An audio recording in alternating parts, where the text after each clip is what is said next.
All right, family. So we back again for another lesson. We're starting over. Genesis 1. This is where we're at. We're starting at the beginning. I gave you foundation of Yahushua and John. We looked at the end of the book to see what we have in store for us, to give you some hope, to give you some more faith, to know that the Most High has all of that in store for you. And now we're going to the beginning of the book, and we're going to read it all the way through from this point on. So you can see everything leading up to us going back home, see all the prophecies, see all, you're going to see Israel all over this place. And in this particular chapter today, Genesis 1, most people, when they read it, all they see is creation. He created this, he created that. But I'm going to show you how it is significant to Israel. I'm going to show you how Israel is behind why he's doing all of this. He ain't doing it for no reason, family. I'm going to show you Israel all throughout this chapter. Most people will look past it because they only read it surface level, but we going deep today. So that way you guys can see that you and me and all our brethren out there, the Most High had us in store, had us in his mind when he was doing all of these things. So without further ado, my brother, can you read verses uno and dos? One and Well, two. just gotcha. Just like in baseball, in the beginning, God created the heaven and the earth, and the earth was without form and void, and darkness was upon the face of the deep, and the Spirit of God moved upon the face of the waters. So y'all see this right here. What are we seeing? It's in the beginning. In the beginning. In the beginning of what? Well, I'm about to show you this in the beginning here. So now we talk about heaven. We're not just talking about fluffy clouds and harps like they tell you. We're talking about the spiritual realm, the domain where the Most High reigns supreme, where his will is established without question. So watch this though. I want y'all to go to Proverbs 8 and 23 to see this, to see the Most High's plan for his chosen people, Israel. Started right here. If we go to Proverbs 8 and 23.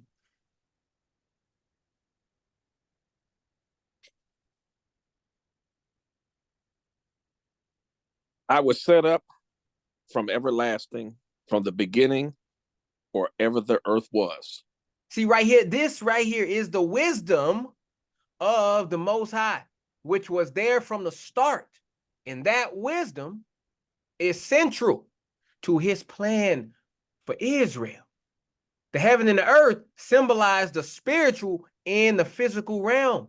Heaven represents the spiritual authority and the realm of the Most High. If we turn our books over to Isaiah 66 and 1, you'll see this reality right here. Again, that's Isaiah chapter 66 and verse number 1. Thus saith the Lord, the heaven is my throne, and the earth is my footstool. Where is the house that ye build unto me? And where is the place of my rest? So you see right there, this shows the Most High's dominion over all things, which emphasizes his ultimate power and the establishment of his kingdom, which will be ruled by his people, Israel. So even in this first verse, Israel is all over it. The Most High has Israel in sight when even before there was anything. When he created the heaven and the earth, Israel was right in his head and his thinking. That's why he was created. That's why he created it for us. Now you see God here. If we go over to Amos 3 and 2, one of my favorite scriptures, who is this God here? Because everybody likes to universalize this God here. But we all know who this God is and who is he for. Amos 3 and 2 will tell you this. Read 1 and 2. Read 1 and 2. Amos 3, 1 and 2. Hear this word that the Lord has spoken against you, O children of Israel, against the whole family which I brought up from the land of Egypt, saying, you only have I known of all the families of the earth. Therefore, I will punish you for all your iniquities. So we're not dealing with no universal God concept here, like the other nations like to say who God is. He's a God of mankind. No, we see right here that he's our God and only our God. So this is a personal patriarchal power which was solely contracted to whom? The seed of Abraham, Isaac, and Jacob. And we can see this in Psalm 147, 19 and 20. Another one of my favorite scriptures that everybody should have memorized by now. Psalm 147, verses 19 and 20. Whenever you're ready. He shew his word unto Jacob, his statutes and his judgments unto Israel. He hath not dealt so with any nation, and as for his judgments, they have not known them. Praise ye the Lord. They have not known them. Nobody, no one else knows the Most High. So when they saying they hear these little pastors and preachers or whatever from these other nations are making YouTube videos saying, I heard a word from the Lord, they're lying. He don't know him. He's our God. He makes it known all over this Bible, God of Israel. I'm the Bible. I'm the God of Israel, God of Israel. He don't say God of the nations, God of the Christians. He don't say any of that. He says God of Israel. He's your God. Remember that. Don't let anybody else tell you this. So he created this heaven and this earth. And the concept of creating was all about what? Forming realms to exercise his dominion over. If we go over to Isaiah 45 and 18, Isaiah lays it all out here of what the Most High did the creation for. Again, that's Isaiah 45 and verse 18. For thus saith the Lord that created the heavens, God himself that formed the earth and made it. He hath established it. He created it not in vain. He formed it to be inhabited. I am the Lord, and there is none else. Right there. So when Yah created the heavens and the earth, he was crafting entire universal territories expressly for who? Israel's rulership. Per what? The patrimony promised in Genesis 15. If we go to Genesis 15, 18 through 21, the Most High makes a covenant with Abram right here to show you who is going to rule these lands. Again, that's Genesis 15, 18 through 21. In the same day, the Lord made a covenant with Abram, saying, unto thy seed have I given this land, from the river of Egypt unto the great river, the river Euphrates, the Kenites, and the Kenizzites, and the Cadmonites, and the Hittites, and the Perizzites, and the Rephaims, and the Amorites, and the Canaanites, and the Girgashites, and the Jebusites. This is where he's giving them this land. He created it to be inhabited. And he's going to have Israel run it. This whole earth is going to be ours, family. Right here. And if we go to Psalm 115 and 16, you'll see the psalmist here summarizes this whole inheritance. Again, that's Psalm 115 in verse number 16.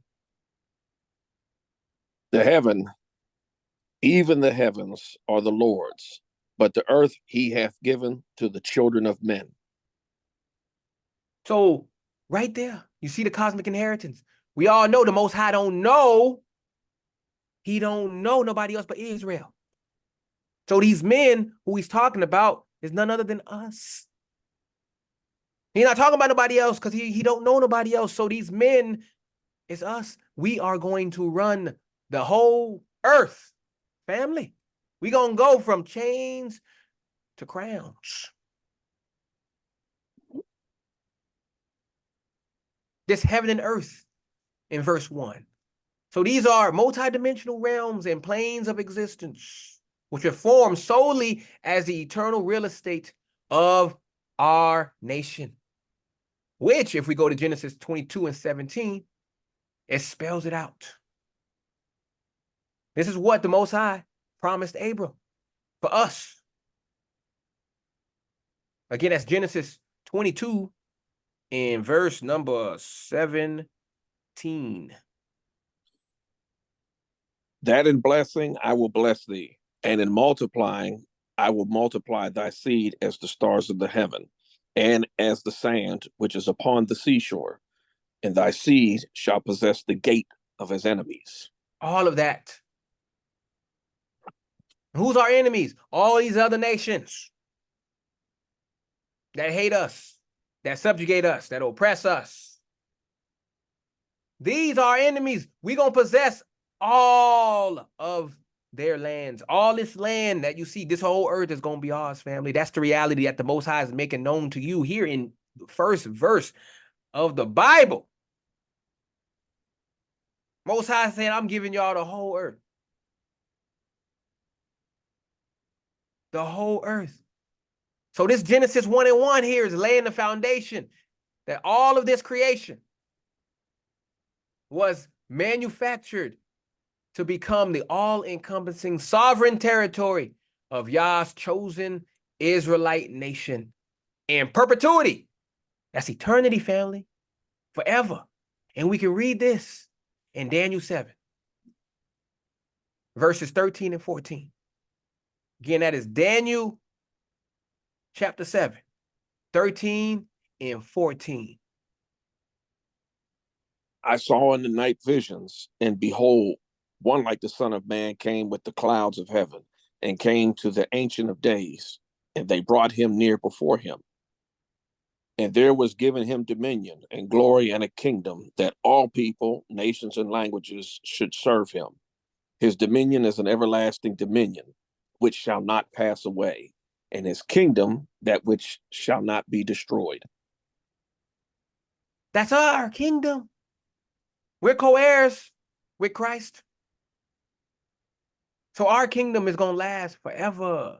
So the Most High created this whole earth for us to rule it. We the main characters in the story, Israel. He created the whole earth for us to rule it. No end to his kingdom. So we Israelites today, we just biding our time, staying seasoned with the salt of covenantal truth until what?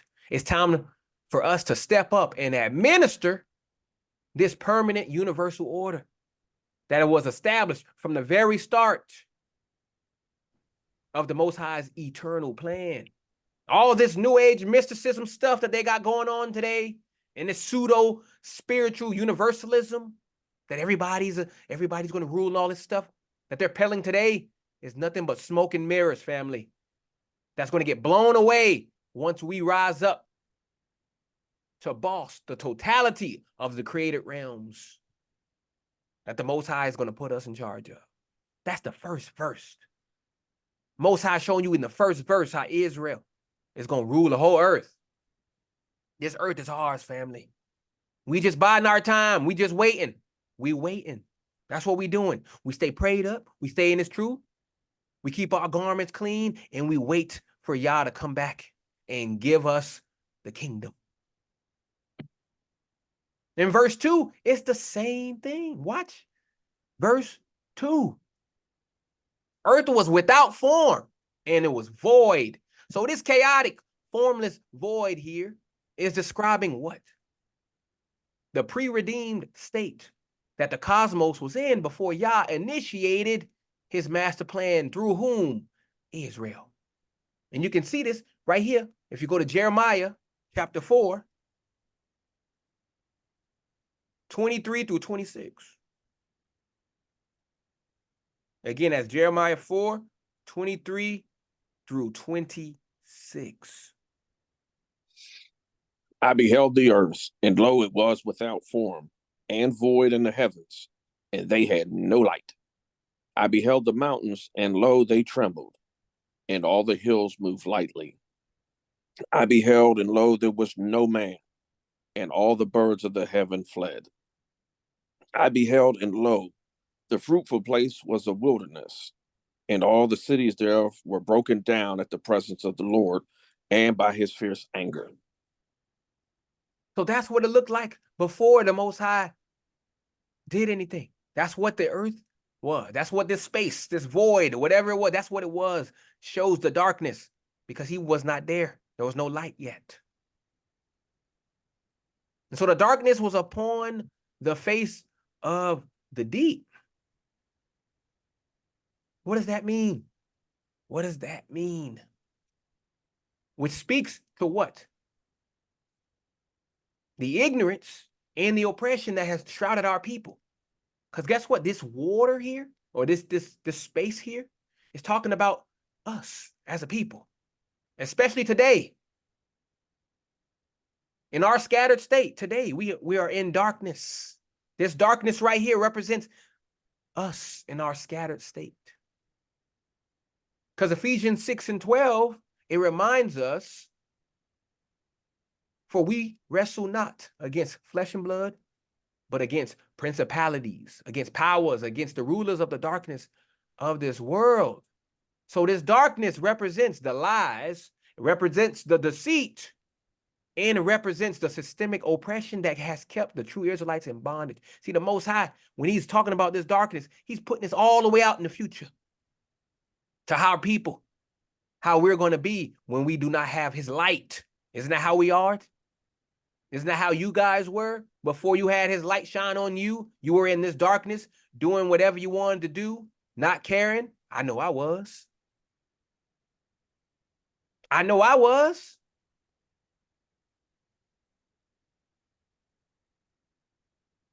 And so now, and then what happens? The Spirit of God moved upon the face of the waters.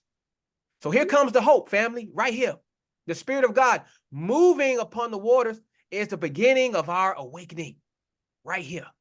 This is the Most High Spirit stirring us up, waking us up to our true identity and destiny. And that's what happened. When your spirit was roused up, it made you know who you are. Hey, I'm an Israelite. And you started opening this book and you started reading it. Most High gave you all that knowledge. He roused up your spirit. This is what this verse right here, number 2, is talking about. The Most High rousing up your spirit, giving you wisdom, giving you revelation, giving you insight. Because if we go over to Ezekiel 37:14, the Most High says this. Again, that's Ezekiel chapter 37 in verse 14. Watch this and see the connection right here. And I shall put my spirit in you, and ye shall live. And I shall place you in your own land. Then shall you know that I, the Lord, have spoken it and performed it, saith the Lord. Right here. This is the promise of revival and restoration for Israel. What are these waters? These waters here symbolize what? The multitude of our people in the nations. If we go all the way to the end of the book, Revelation 17 and 15, you can see what these waters symbolize. The Most High is going to tell you. If you go to Revelation 17 and 15, watch this. And he saith unto me, the waters which thou sawest, where the horse sitteth, are peoples and multitudes and nations and tongues. So the Spirit here, the Spirit of God moving upon the waters, signifies what? The awakening of Israel among the nations. Because isn't that where we are today, family? Aren't we among the nations today? Our people are scattered all throughout these countries, all over the world.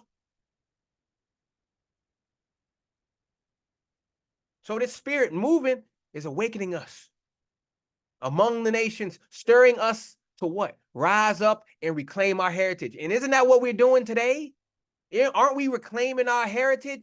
So the Most High was already prophesying all of this in the second verse of Genesis. The second verse. He was showing you what you were going to be like, just like the earth before it was formed. Dark.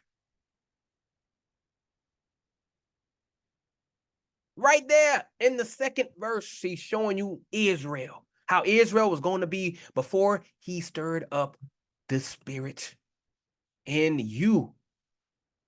So these first two verses, family, we see a powerful allegory of our journey as the true Israelites. We see the Most High sovereign plan, our initial state of desolation, the darkness of oppression that we're in today, and the stirring up of the spirit leading us towards our promised redemption. And it's the beginning of our story, the genesis of our journey back to glory. This is what these first two verses are talking about. You are all in there, Israel. He was talking about you before he even created the world.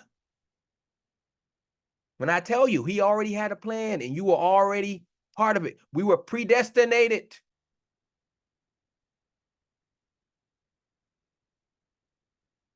We were already in his mind before he even created the world. That blew my mind when I got that revelation. I don't know if it's blowing your mind, but it blew my mind that the Most High is talking about us right here in the beginning of the book. So when I always say from Genesis to Revelation, this book is all about Israel, it truly is. And that's what I'm trying to get you guys to understand. There ain't nobody else in this book but you. This is our history book. It's not a religious book like everybody else likes to make it out to be. This is a spiritual history book for us, our people. The rise, the fall, and the redemption of Israel. So if we keep it moving in Genesis 1 to verses 3 and 4, here we see this light. What does it say, brother? It says, and God said, let there be light. And there was light. And God saw the light, that it was good. And God divided the light from the darkness. See, right here, when you apply this uncut Israelite framework in the Bible, these verses here take on a whole new level of meaning and prophecy about our supreme destiny as Yah's chosen nation. So let's start here with this verse 3. God said, let there be light, and there was light. This light, family, being brought forth represents none other than that illumination and wisdom that Yah would eventually unveil through his chosen Israelite vessels. Right here.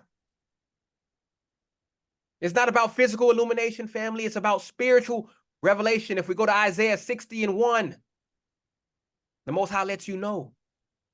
Again, it's Isaiah chapter 60 in verse number 1. Watch this. Arise, shine, for thy light is come, and the glory of the Lord is risen upon thee. Right here. This is the awakening of Israel to our true identity, family, and purpose. The breaking of the chains of darkness that have bound us for far too long. Now the light is here. Now we got the light. And he says, and there was light. Boom.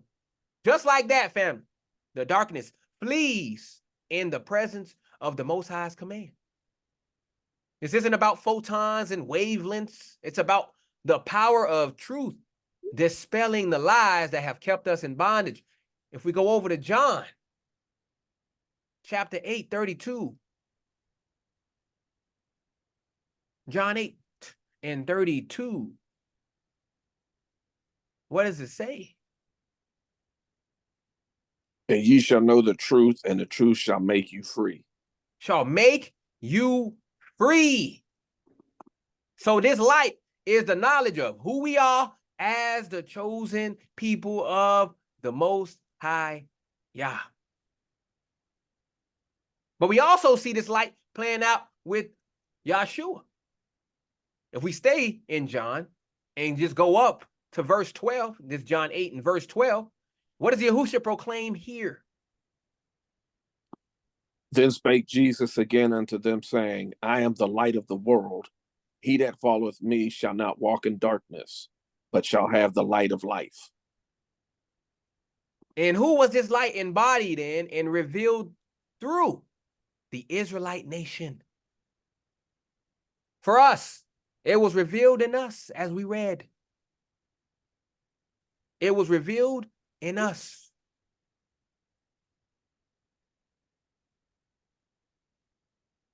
This is the light that came into the world.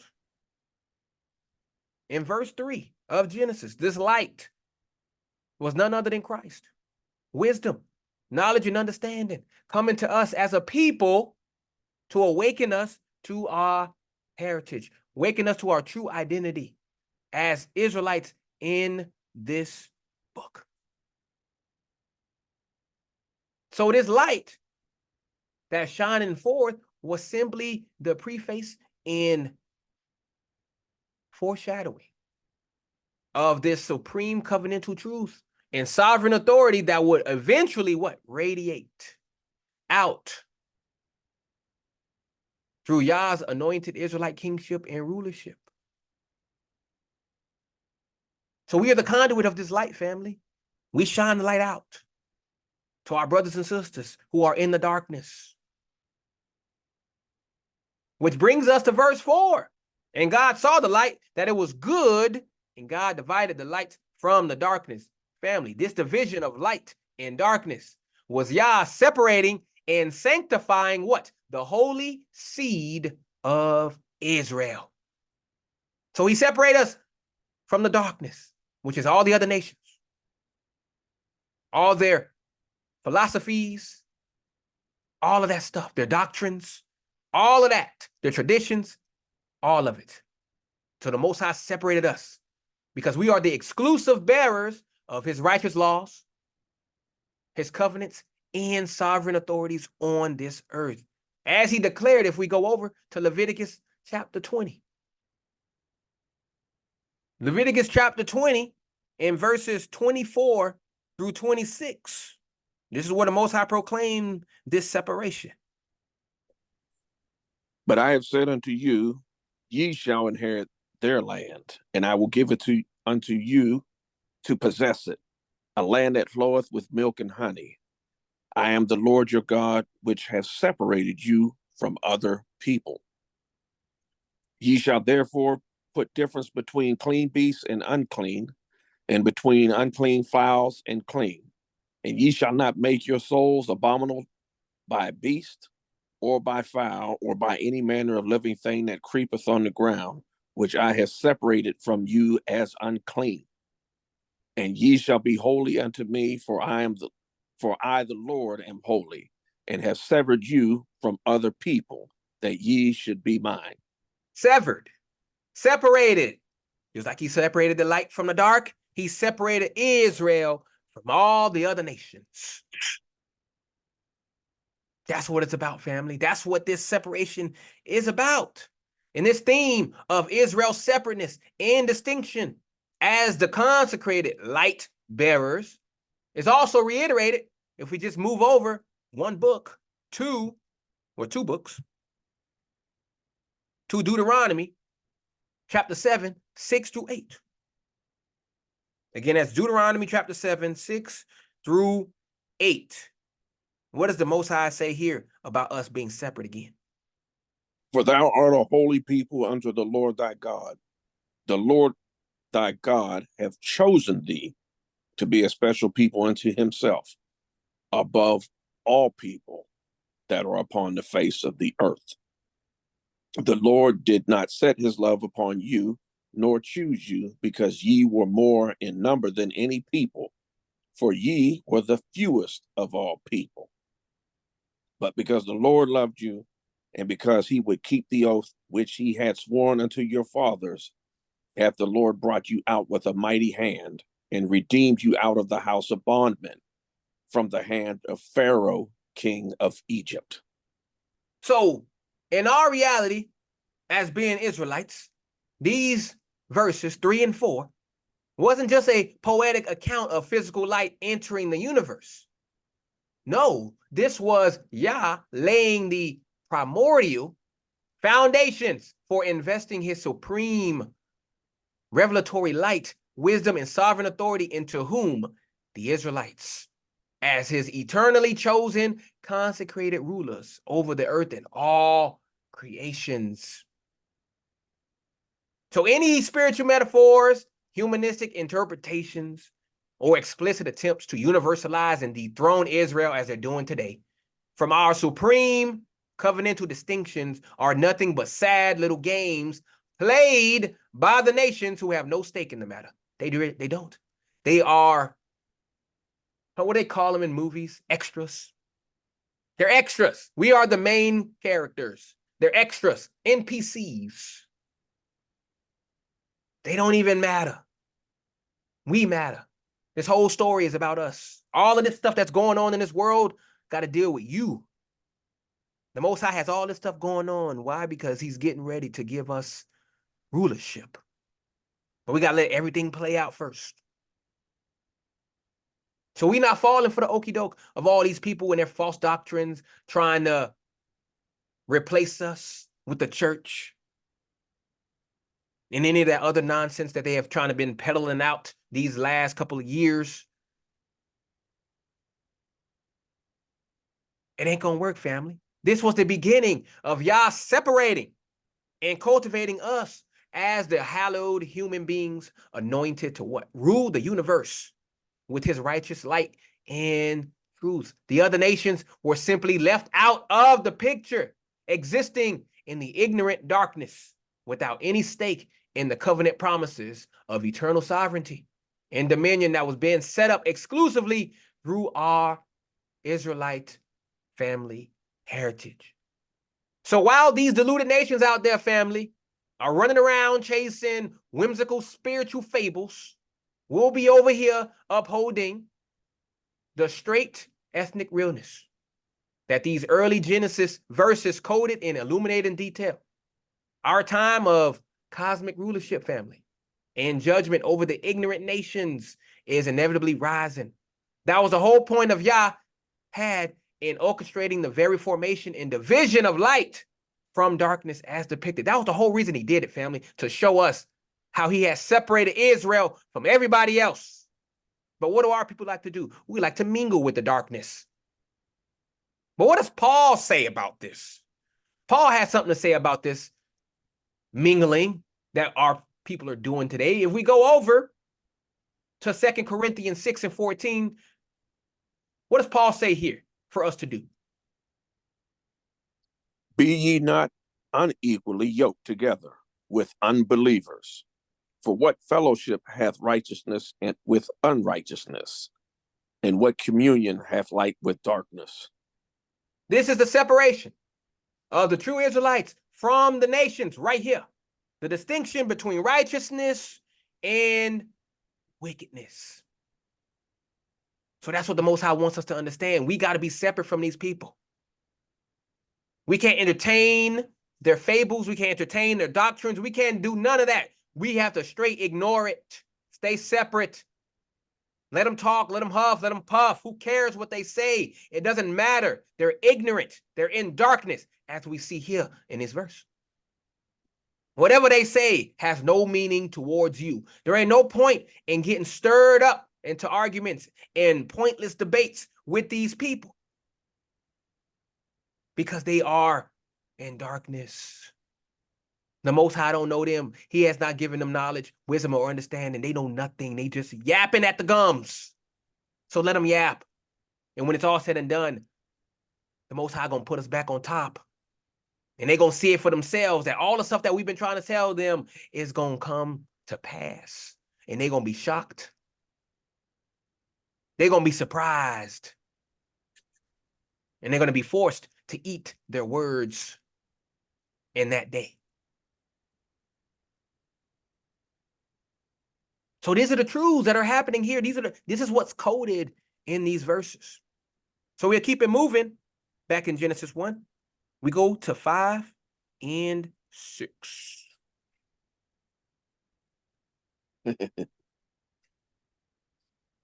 And God called the light day, and the darkness he called night.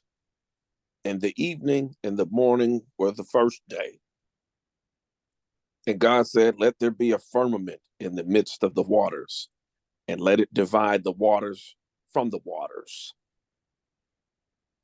So let's start here with this, with God called the light day. What does daytime represent, fam?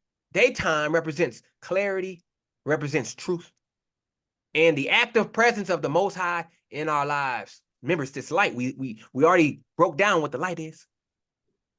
It's a time when everything is visible and nothing is hidden. Just look outside today. Look outside right now. It's daytime. Nothing hidden. You can see everything. So if we go to John 9:4, John 9:4 reminds us what? What does John 9:4 say? It says, I must work the works of him that sent me while it is day. The night cometh when no man can work. No man can work. So this light, or the day, symbolizes the period when the Most High's truth is shining upon us, guiding us to righteousness and purpose. Righteousness and purpose, family. Remember, light, dark, light, dark, light, dark. The night here symbolizes ignorance, confusion, in the absence of divine guidance. It's a time of what? Stumbling and uncertainty. How do we know this? Well, if we go over to 1 Thessalonians 5:5, our brother Paul tells us this. Again, that is 1 Thessalonians chapter 5 and verse 5. What does Paul tell us here, brother?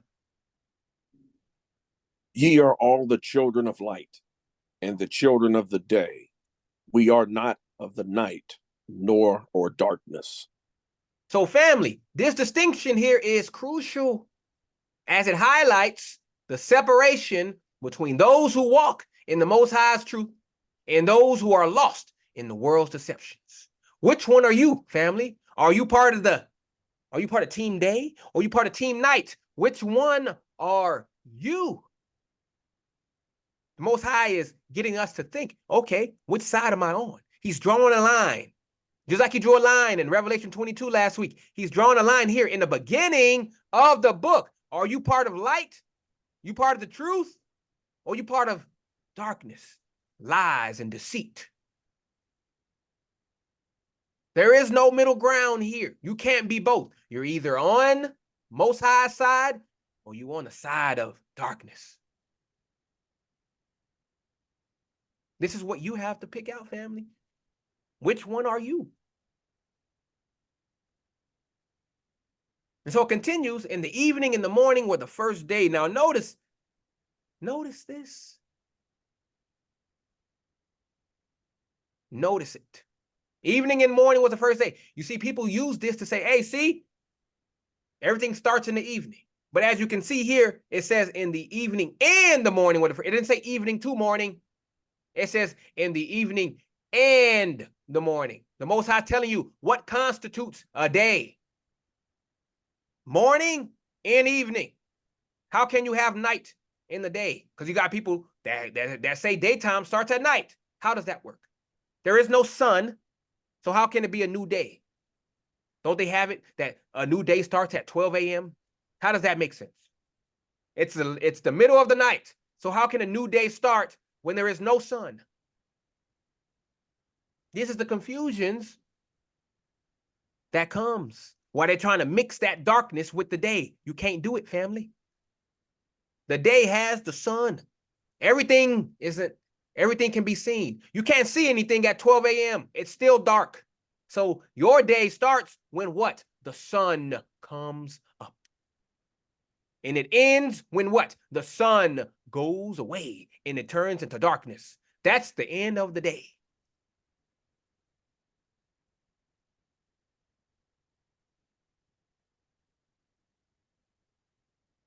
That's it.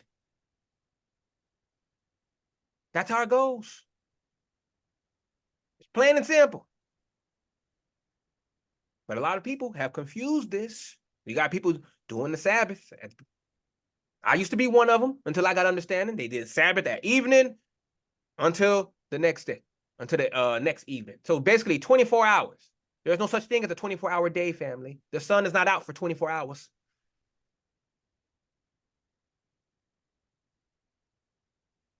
But this is what happens when these pagans try to change the book. They're trying to mix the darkness with the light. We already saw what Paul said. We already saw that the Most High put a difference between the light and the dark. But you see, these ones that are in darkness are trying to move the darkness over to the light side. They're trying to pollute you with the darkness. But you cannot allow that to happen. If you are in this truth, then you know that the daytime is when you can see everything. And the nighttime is when you can see nothing. Plain and simple, family. This is stuff that people should have learned in kindergarten. How are people still not getting that the day does not start at night?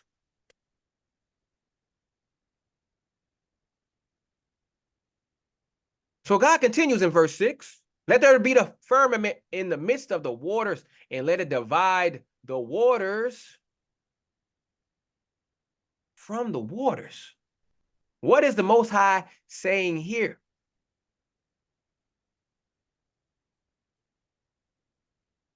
So as we know, the firmament or the expanse represents a separation and an establishment of order, because the firmament that's on top of us is separating the spirit realm from the earthly realm down here. So in a spiritual sense here, this is the establishment of the Most High's laws and commandments, which create a clear boundary in order for his people. If we go to Psalm 19:1, we'll see what the psalmist has to say here. Again, at Psalm chapter 19 and verse 1. To the chief musician, a psalm of David. The heavens declare the glory of God, and the firmament sheweth his handiwork. So you see that. So the firmament here is symbolizing the visible manifestation of the Most High's power and structure. And so this firmament here is dividing the waters from the waters. Well, we already saw earlier what the waters represent: nations, multitudes, and tongues, and peoples. So he's dividing a specific water from the other waters. Well, we just already established how the Most High separated us. So this division again that we're seeing of the waters represent the separation of Israel from the other nations yet again. You see how you are all in this book, Israel? You're all in the creation. The Most High is showing you how you're going to be when you come on the scene. He's giving you a sneak peek right here in the creation story of how Israel is going to be as a nation. Because if we go over to Deuteronomy 32:8, what does it say here? It's going to confirm this right here. Deuteronomy chapter 32 and verse number 8. When the Most High divided to the nations their inheritance, when he separated the sons of Adam, he set the bounds of the people according to the number of the children of Israel. You see that right there? Right there. All Israel.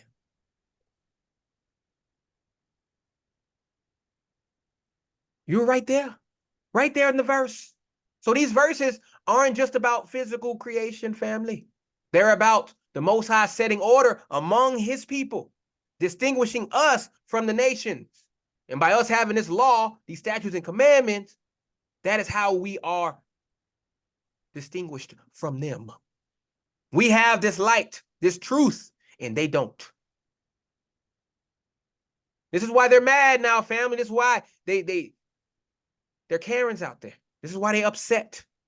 They're getting angry and antsy and anxious and all these things right now, because they're starting to get this reality. This reality is starting to come true. Why? Because our people are waking up all over the earth. They're seeing this great awakening that they cannot stop. No matter how many lies they try to use to put out this fire, This fire is going to continue to burn until it has consumed everything. Most High is going to create a new heaven and a new earth. This awakening is just the beginning, family. It's going to continue. This train has no brakes. It's going to continue to go until the Most High says it's time.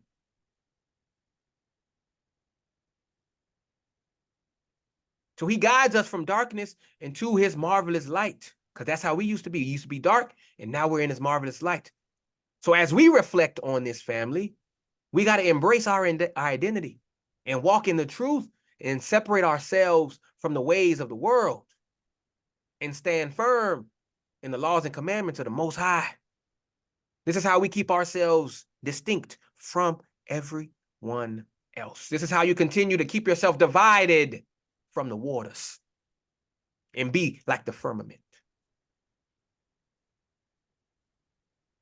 So as we go back to Genesis 1, we continue with this firmament. 7 and 8, whenever you're ready. Whenever you're ready. And God made the firmament and divided the waters which were under the firmament from the waters which were above the firmament. And it was so. And God called the firmament heaven. And the evening and the morning were the second day. So here we go. Got it again. The firmament, as we discussed earlier, is not just about the physical sky. It's about the establishment of divine order and structure among his people. If we go to Isaiah 40 and 22, what does Isaiah tell us here? Again, it's Isaiah chapter 40 and verse number 22. What does it say? It is he that sitteth upon the circle of the earth, and the inhabitants thereof are as grasshoppers, that stretched out the heavens as a curtain, and spreadeth them out as a tent to dwell in. So this firmament here is like a protective canopy of sorts, like a tent, under which the Most High's chosen people, Israel, dwell in safety and righteousness.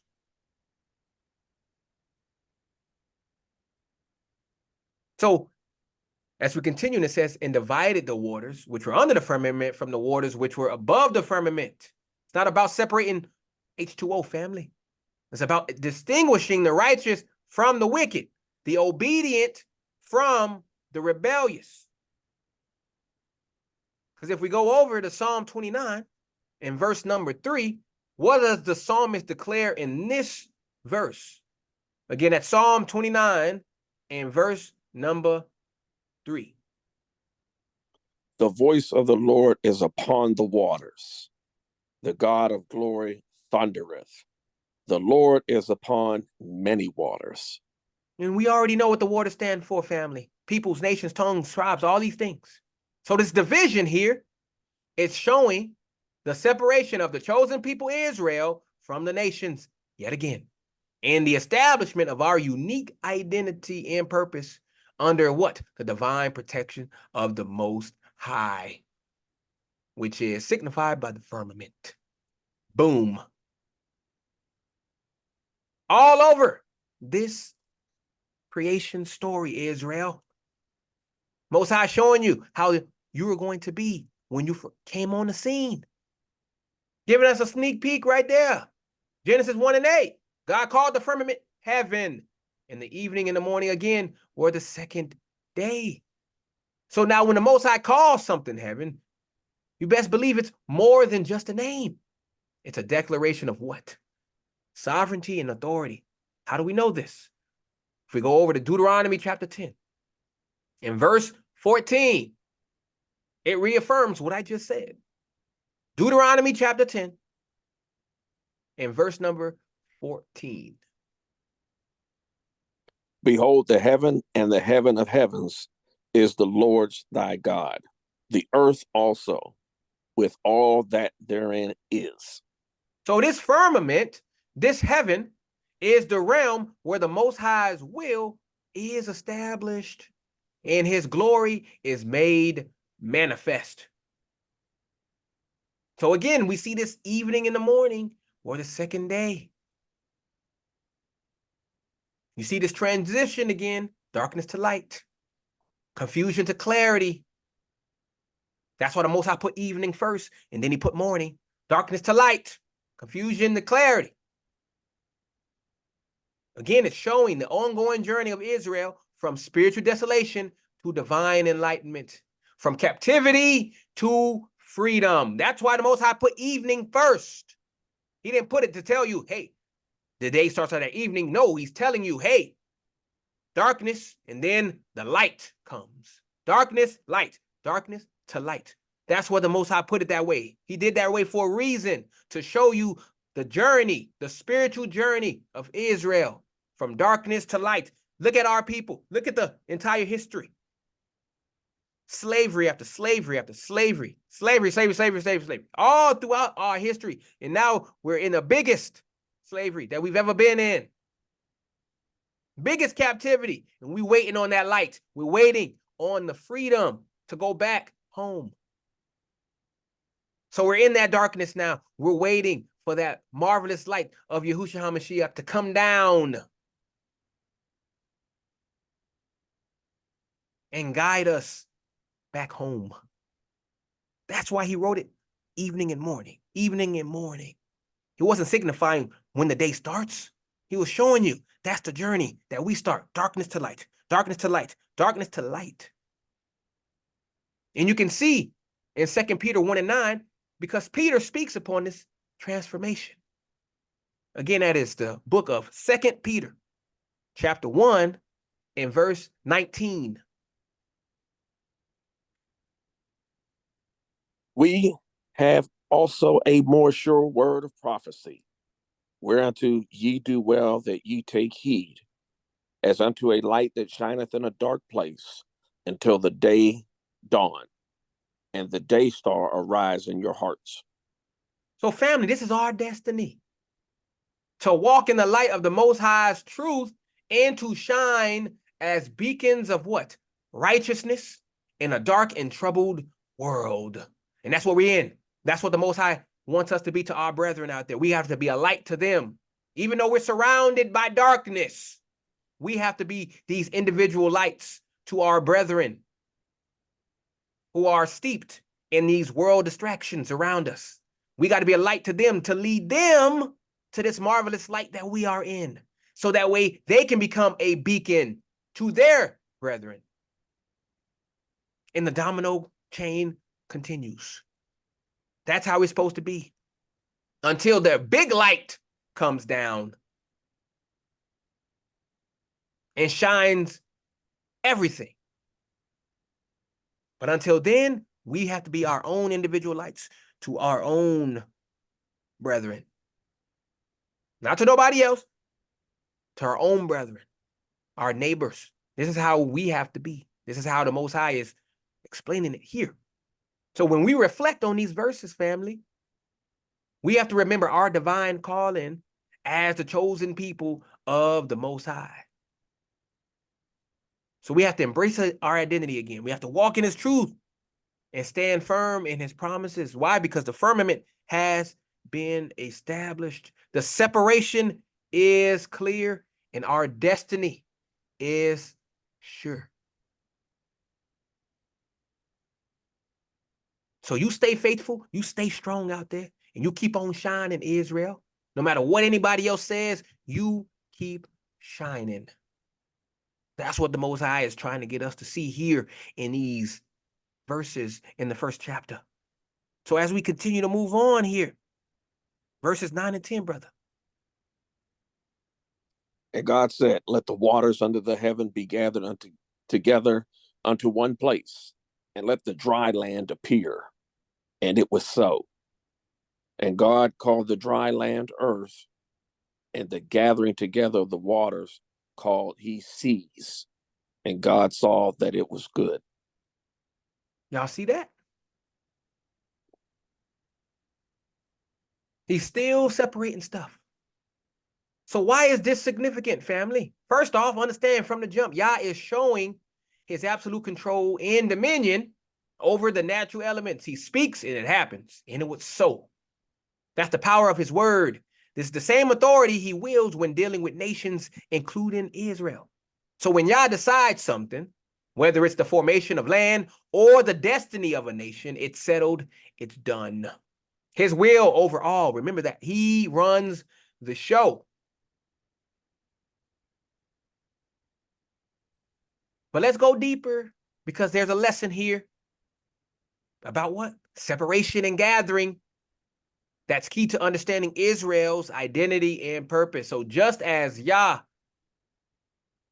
separated the waters from the dry land, he has separated Israel again from the nations. Because Israel is meant to be a distinct, set-apart people, holy unto Yah. Y'all know this. We already read it. He said, I have separated you from the peoples. We are a holy people. Let's go to Deuteronomy 14:2 to see this reaffirmed yet again. Deuteronomy 14:2. For thou art an holy people unto the Lord thy God, and the Lord hath chosen thee to be a peculiar people unto himself, above all the nations that are upon the earth. He's gathering you. This gathering of waters isn't about piling up H2O, family. No, sir. It symbolizes what? The eventual regathering of the scattered tribes of Israel. Why? Because Yah promises, if we go to Ezekiel 37 in verse 21, what is the Most High promise here? This is this gathering you're seeing right here in these verses. And I say unto them, thus say the Lord God, behold, I will take the children of Israel from among the heathen, whither they be gone, and will gather them on every side and bring them into their own land. So family, just as the waters are commanded to gather into one body, so too are the tribes of Israel meant to what? Reunite in their homeland, fulfilling Yah's covenant. Again, Israel, all over the creation story. Again, Yah's declaration that it was good, as we see in Genesis 1:10, is crucial. Why? Because this isn't merely a nod to quality or beauty. It's a divine stamp of approval on his creation, which affirms that his deeds are perfect and aligned with his will. So similarly, when Yah looks upon his restored and unified people, Israel, he sees the fulfillment of his promises as good. How do we know this? Well, if we go over to Jeremiah 31, in verse 10, you're going to see this dynamic right here. Again, that's Jeremiah chapter 31 in verse number 10. Watch this. Hear the word of the Lord, O ye nations, and declare it in the isles of afar off, and say, he that scattered Israel will gather him and keep him as a shepherd doth his flock. Now, let me make it crystal clear for those in the back. This separation and gathering is not some random act of divine landscaping. It's a prophetic allegory of Israel's history and destiny. Why? Because Yah separated the dry land, which is Israel, from the waters, the nations, to show his people's unique status. He gathers the waters, symbolizing the future regathering of Israel, a nation that was once dispersed, as we are today, now unified under the Most High's sovereign command. So when you're digesting these two verses, don't get it twisted, family. Thinking it's just about physical creation. This is what most people don't understand. The book is deep. This is a spiritual book. You got to put your spiritual eyes on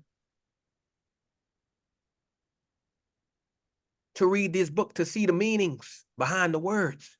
This is a spiritual manifesto showcasing Yah's power to command, separate, and gather.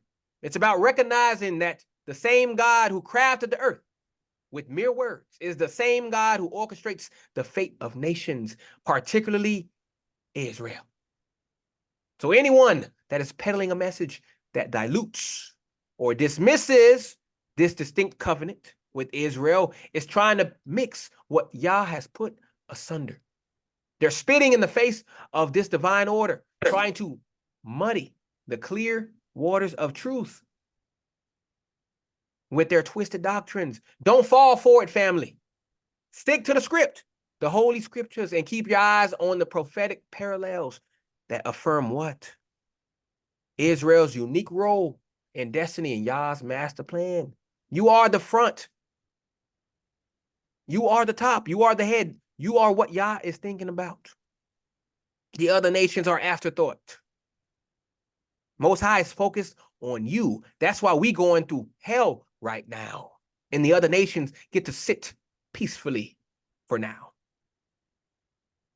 Because the Most High don't know him. He know you. So he's going to put you through things to strengthen you because you are his focus, black people. You are his focus. He is strengthening you at this very moment.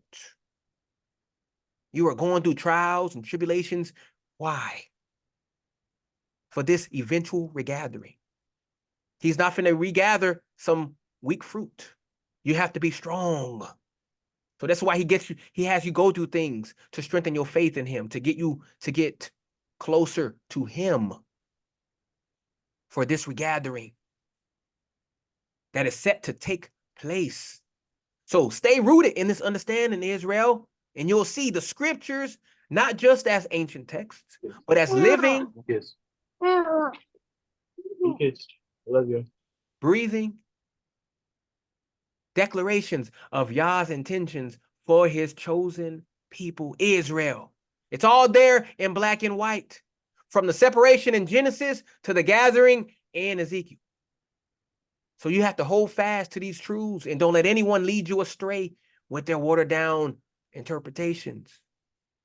Because this is about our identity, it's about our heritage and our future, all ordained by Yah from the very foundation of the world. It's all about you, Israel. Hopefully you guys are starting to see that. Hopefully I'm shedding some light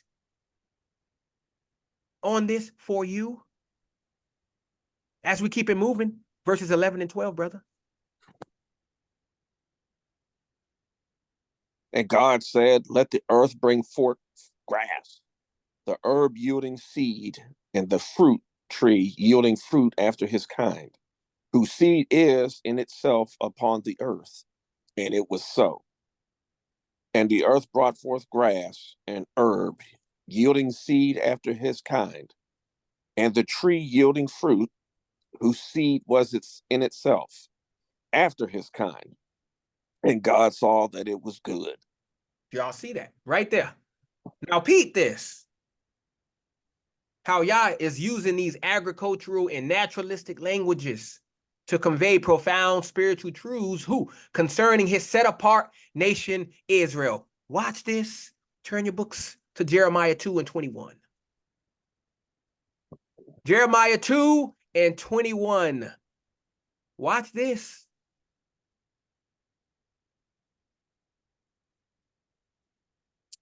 Yet I had planted thee a noble vine, wholly a right seed. How then art thou turned into the degenerate plant of a strange vine unto me? You see, we Israelites, we are that original pure seed and spiritual harvest that Yah planted and called forth, but we degenerated and became corrupted, pushing Yah to what? Punish us by scattering us among the nation, as he warned if we turn our books to Leviticus 26 and 33. Again, that is Leviticus 26 and 33 to see what the Most High did to us because we turned into this strange vine. And I will scatter you among the heathen, and will draw out a sword after you, and your land shall be desolate, and your cities waste. Yet, even in our punishment in dispersed state, Israel, we remain that distinct, incorruptible seed, destined for what? Eventual regathering and restoration. Just as Yah caused those plants and trees to yield seeds according to their kind, in Genesis. So no matter how far the wind scattered those seeds, family, they retained their distinct genetic encoding to what? Produce after their own kind when planted again. Didn't they use abortion to try to get us out of here? They tried to wash us out, white us out. They tried to apply eugenics to us. They tried to white us out and get rid of us. But guess what? The Most High kept us, didn't he? He kept us, didn't he? Aren't there more Israelite babies being born today? Yes. This is what the Genesis 11 is talking about, 1 and 11. Which correlates perfectly here if we go to Amos 9 and 9. Watch what Amos says here in 9 and 9. Or Yah through Amos. What does he declare here? It says, "For lo, I will command, and I will sift the house of Israel among all nations, like as corn is sifted in a sieve, yet shall not the least grain fall upon the earth." We are that indestructible seed, family, that the Most High will regather from the nations we've been sifted through. The Most High always has a remnant, family. No matter how many times they try to push abortion, no matter how many times they try to get our people to intermingle and have interracial relationships, there's always going to be a remnant that does not do any of those things.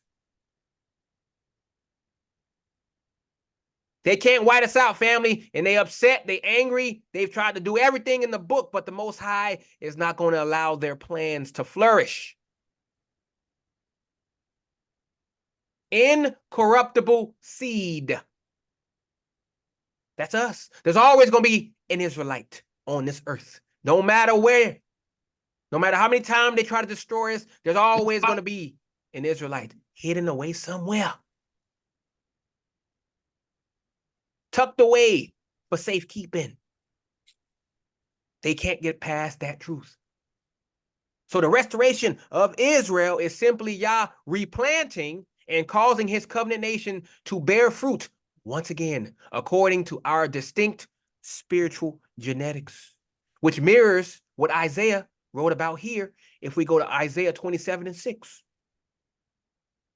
Again, that is Isaiah 27 and verse number 6. Watch this, family. "He shall cause them that come of Jacob to take root. Israel shall blossom and bud, and fill the face of the world with fruit." So just as Yah caused those primal seeds to multiply and populate the earth with vegetation, he is set to cause the replanted nation of Israel to bring forth a great spiritual harvest that will fill the entire earth when he restores us. Because we're going to run the whole damn thing, Israel. This will be the ultimate fulfillment of Genesis 1 and 11, when Yah declared, "Let the earth bring forth fruit trees yielding fruit according to their kind, whose seed was in itself." That seed was always Israel. Yah's first and final spiritual harvest that he's cultivating according to his own divine agricultural wisdom and timing. He cultivating you right now, family. You're going through some crazy stuff right now. He's cultivating you. He's pruning you right now. He's waiting to regather you and replant you again, but he's got to prune you. This is what he has to do. He's getting you to blossom. He's getting you to bud, but you got to go through stuff to do this. You got to have some adversity. You got to have some trials and tribulation for you to grow, for you to bud, for you to blossom.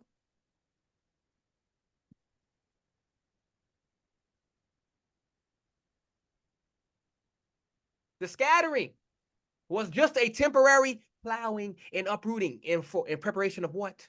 For the great last days replanting and fruit bearing that we just read, that was prophesied. Watch this, family. Jeremiah 31, 27 and 28. Look what Jeremiah has to say here. Watch this. This reiterates everything I just said. Jeremiah 31, 27 and 28. Behold, the days come, said the Lord, that I will sow the house of Israel and the house of Judah with the seed of man and with the seed of beast. And it shall come to pass that, like as I have watched over them, to pluck up and to break down and to throw down and to destroy and to afflict, so will I watch over them to build and to plant, saith the Lord. Can you see it, family? Can you see it? Genesis 1, 11 and 12 isn't just talking vegetation like they want you to think. It's unveiling through metaphor Yah's entire redemptive plan for replanting, restoring, and causing Israel to flourish once again as his distinct, coded, holy seed that will yield unprecedented spiritual fruit across the whole earth. The scattering was painful, but completely necessary to purge and prune us to bring forth that proper kingdom harvest after our own spiritual kind. No more degenerate, corrupted fruit, but the pure, uncorrupted yield that Yah always intended for his set-apart covenant nation. He did it for a reason, family. He put that part of the plan for a reason, so he can make you flourish, so he can make you grow, to build you up, so you can be ready to bear that spiritual fruit that is going to be bared in the kingdom. But he has to get you to that point first. Only he knows where that point would be. So you're going through stuff, you praise the Most High, because he is strengthening you for this day. This replanting that we're talking about, he's strengthening you for it. Do not curse the Most High that you're going through troubles. No, sir. You praise him. So when you read these verses, Israel, you got to look deeper than just the simple words on the page. You got to meditate on the agricultural wisdom and prophetic undertones that are pointing directly to the destiny of Israel as Yah's original spiritual seed that he's restoring to produce kingdom fruit that will fill the whole earth. This is our story, an epic journey of planting, uprooting, winnowing, and replanting until we finally produce the perfect harvest according to Yah's genetic blueprint. This is what it's about. Any doctrine or theology that's trying to reduce or erase this distinct covenant identity and destiny of Israel is just more poisonous weeds that Yah will uproot from his coming kingdom garden. We are that pure spiritual seed, Israel, encoded to bring forth righteousness, covering the earth as the waters cover the seas.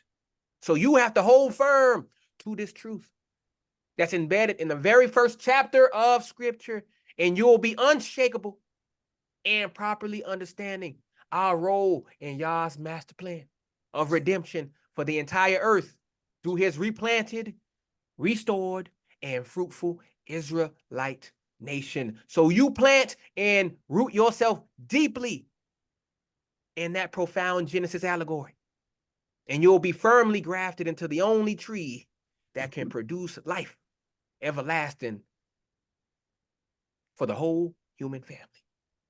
This is what you need to understand, family. It's not simple. It's deeper than this. You got to read, you got to look. You got to look through the scriptures, the Most High showing you the whole plan of Israel right here in the first chapter of the book.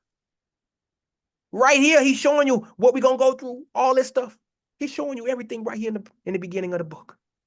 I hope you guys are starting to see. I hope it's starting to make sense. As we continue on in verse 13 and 14. Oh, not 13, 14. Where we at? Are we 13, 14? Yep. Okay. And the evening and the morning were the third day. And God said, let there be lights in the firmament of the heaven to divide the day from the night. And let them be for signs and for seasons, for days and years. So what we got here? This is what we have right here. On the surface level, what do you got? Creation of the sun, moon, stars as the great timekeepers. But pack your spiritual rucksack, Israel, because we're going to go way deeper into the bushes to unpack all this symbolic meaning for us as Israel. First off, as we read earlier in John 8 and 12, where the Most High says, I am the light of the world. He is that bright blazing sun, giving spiritual illumination and truth to the dark nations. But don't get it twisted. His light is not for everybody, as we know in Matthew 15 and 24. He was not sent except to the lost sheep of the house of Israel. So the children's bread is for the children first, us. So right there in Genesis 1 and 14, you see that separation being made. The greater light, Yeshua, truth, is established to rule the day, while the lesser light, imperfect, man-made religions, traditions, are appointed to rule the night seasons of darkness. Two opposing spiritual realms divided by the knowledge of Yah's covenant truths. But don't think the night light means the nations are being given equal footing, family. Watch how Yahusha labels these Gentile regions in Matthew 6 and 23. Again, that is Matthew 6 and 23. Watch how Yahusha, or what he said about these Gentile religions. But if thine eye be evil, thy whole body shall be full of darkness. If therefore the light that is in thee be darkness, how great is that darkness? You see that? Just some dim false lights obscuring the truth. But we Israelites, we are described as what? Paul tells us, if we go to Philippians chapter 2 in verse 15. How are we supposed to be, Israel? You remnant that are listening to my voice? Philippians 2 and 15. What does Paul say? He says that ye may be blameless and harmless, the sons of God, without rebuke, in the midst of a crooked and perverse nation, among whom ye shine as lights in the world. There's that light again. We are the bright morning stars, family, reflecting the true light of Yeshua. And don't think it's just our role to receive truth. We're mandated to be that signal fire in the night, shining the gospel light to gather and warn the scattered remnants of our people who are in darkness.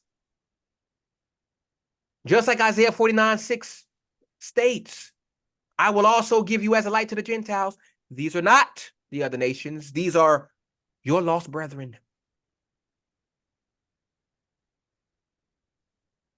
The Israel being spoke about here is the southern kingdom. They are going to be a light to the northern kingdom. In this day, now that we are in this truth, now we got to be a light to our brethren in darkness. We got to be the lights to them. We got to show them how righteous this truth is. We got to lead them to us. So our mission is to be that blazing witness, calling out from the darkness with the truth of the covenants and the true gospel. No more philosophies of mere men, but the fiery law and testimony coming directly from the Maker's mouth. We're not just random luminaries, though. We're set for what? Specific signs, seasons, days, and years. Now, did y'all know that the Hebrew word for seasons in Genesis 1 and 14 is moed? That's what it means. That's what it says. It refers to Yah's appointed festival times.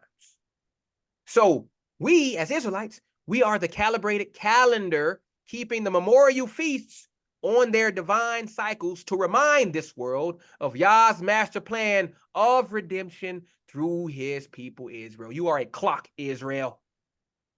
That's why the nations are understanding this. They're like, oh, they waking up. Uh-oh, something about to happen. We are a clock.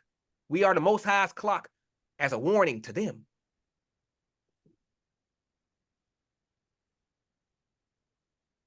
That's why they're getting antsy. That's why they're getting scared, family. They see us waking up. They say, uh-oh, Uh-oh, something about to happen. What is it? They don't know, family. They have no idea. They're dumbfounded, confounded. They have no idea. You are the Most High's clock to prophecy. Do you guys know that? Well, you're seeing it right here in verse 14 in Genesis 1. You're seeing it right here in your face. Blew my mind. Blew my mind when I understood that. So in the days and years we're marking, what are these days and years we're marking?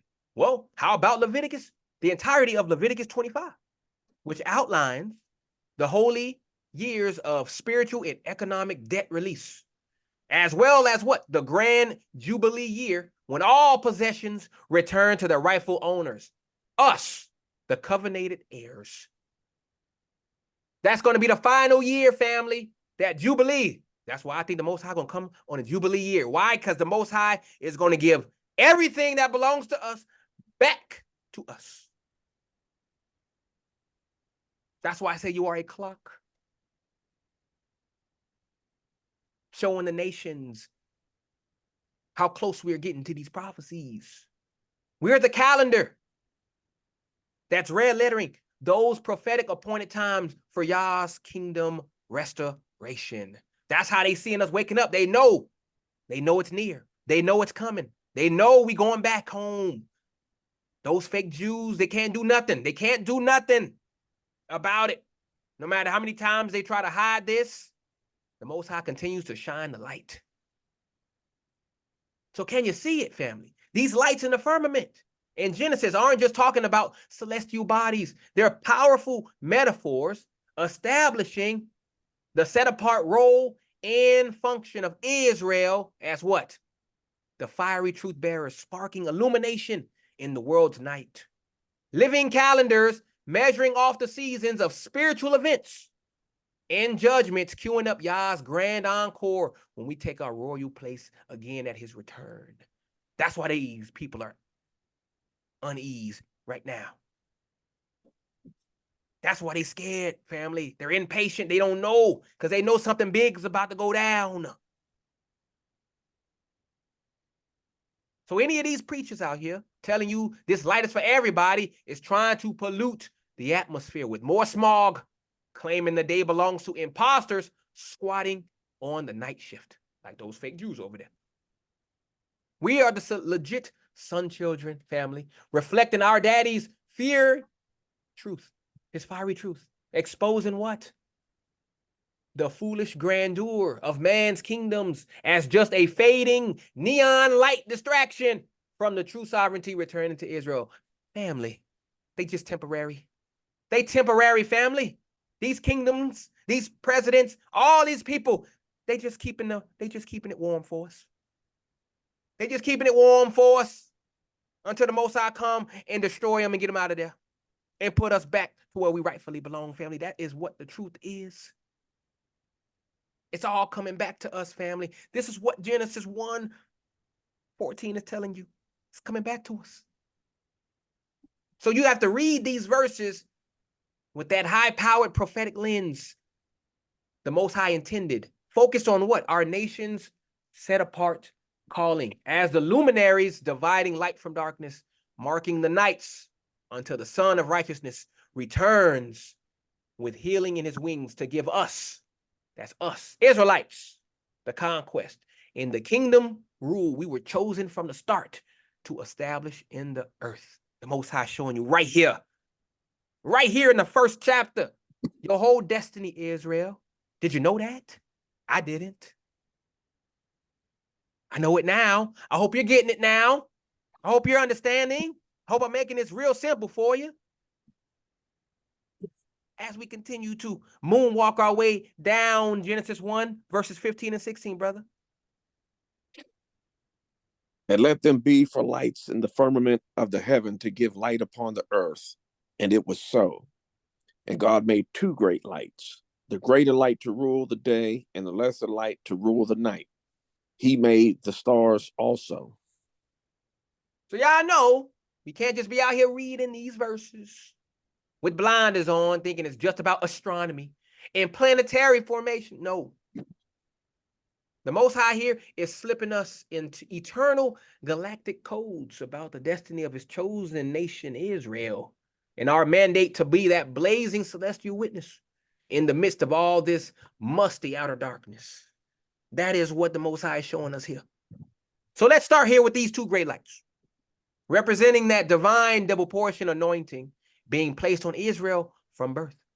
The greater light is none other than Yah's holy law and covenant. That blazing supreme truth and revelation he entrusted to us as his firstborn to illuminate the nations with. How do we know? Let's go to Psalms 119 and 105 and see it with your own two eyes, family. Psalm 119, 105. What does it say the Most High's word is, family?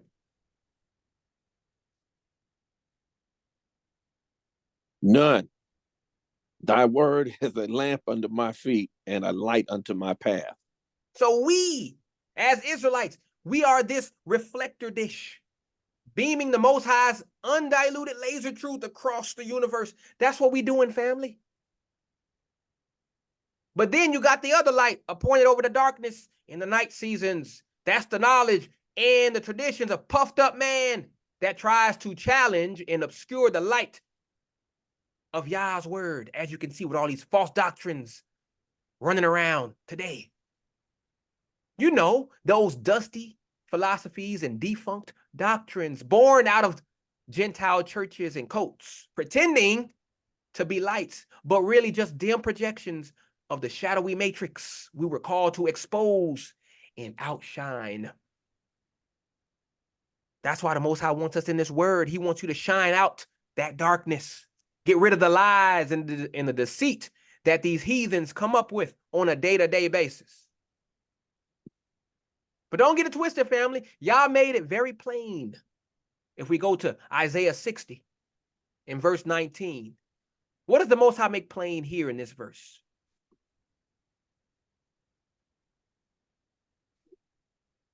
The sun shall be no more thy light by day, neither for brightness shall the moon give light unto thee. But the Lord shall be unto thee an everlasting light, and thy God thy glory. So even that lesser light is just a temporary stopgap, as I said previously. That's beaming its diluted wavelengths until what? The full glory of Yah's kingdom overtakes this present darkness once and for all. And don't think, I forgot about those stars he made too. Watch this, family. You better believe those stars represent us Israelites, that sanctified royal nation called to be brilliant luminaries sparkling in the midst of this corrupt cosmos. How do we know? Well, let's go to our brother Daniel in chapter 12 and verse 3. Look at what he prophesied. Again, that will be the book of Daniel, chapter 12 and verse 3. Check this. And they that be wise shall shine as the brightness of the firmament, and they that turn many to righteousness as the stars forever and ever.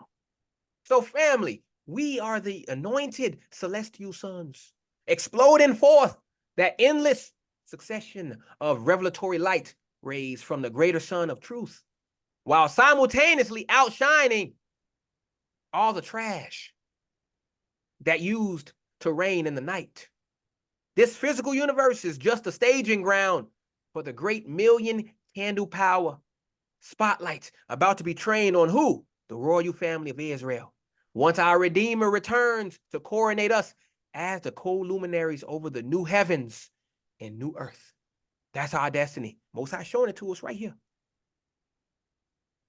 Man, I hope y'all are seeing the cosmic import encoded in these verses. Genesis isn't just some kindergarten pop-up book that they tell you it's about glowing orbs being plopped in the sun, in the sky sockets.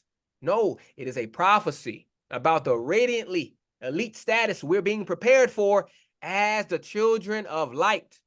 We're the hot supernovas who will ultimately eclipse and absorb all other lights once the final curtain falls and our eternal day dawns without the need for any celestial timekeepers, just pure and perpetual illumination from Yah himself. in us, his luminous, scepter-wielding sons, exalting in the radiant splendor of his kingdom forever and ever. Can y'all see it? Can y'all see it? Is the light too bright for you? You need to put some shades on. Because I'm spitting hot fire right now. I hope y'all are understanding. Hope y'all getting it. You the stars. Why do you think they call people superstars nowadays? What you think that is a reference to? You want to be a star? Dancing with the stars. All this stuff. Stars are people represented by us. We are the stars. We are the true superstars, family. Do not let anyone tell you differently. So let's keep it moving. Verse 17 and 18, Genesis 1. And God set them in the firmament of the heaven to give light upon the earth, and to rule over the day and over the night, and to divide the light from the darkness. And God saw that it was good. So let's break it down. So he's setting these lights, a divine appointment. He set them in the firmament of the heavens to give light upon the earth. See, here, Yah is not just tossing lights into the sky. He's strategically placing them. The Hebrew word used here, natan, implies a deliberate and purposeful positioning, much like how Yah has chosen and positioned Israel among the nations. We are set apart, chosen to be a light unto the nations, reflecting Yah's glory and sovereignty. How do we know? I think we all know about this verse. 1 Peter 2 and 9. 1 Peter 2 and 9 says exactly what we're talking about right here. But ye are a chosen generation, a royal priesthood, a holy nation, a peculiar people, that ye shew forth the praises of him who hath called you out of darkness into his marvelous light. So as the lights in the firmament have their distinct roles, so too does Israel have a unique calling to illuminate the truth of Yah's commandments and righteousness in a world that is shrouded in moral ambiguity and spiritual darkness, as you see today. And so the next part, and to rule over the day and over the night, and to divide the light from the darkness. Again, Yah is appointing these celestial bodies to govern the day and night, illustrating again his establishment of order and authority. So this governance here is a metaphor for how Israel, under Yah's command, is destined to what? To lead and provide moral and spiritual guidance in the governance of the world. That's what's going to happen when we rule again, family. We're going to bring righteousness and peace back to this world. It's about distinguishing right from wrong, truth from deception, dividing the light from the darkness, as we talked about earlier, dividing you, Israel, from these nations, just as the sun and moon divide day from night, just as we read earlier in Genesis 14. So this responsibility, family, it shows the weight of our calling.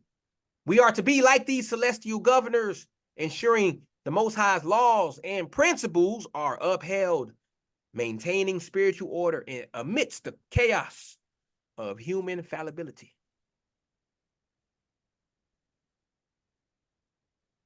And then we see it again. God saw that it was good. Divine approval. So just as Yah looked upon the natural order he created with satisfaction, he views the role of Israel in high regard when we walk according to his purposes. It's a reminder that when we align with his will, so we have to go to the beat of his drum. So when we do that, our actions are not only effective, but also pleasing in his sight. How do we know this? Well, let's go to 2 Chronicles, chapter 16 and verse number 9.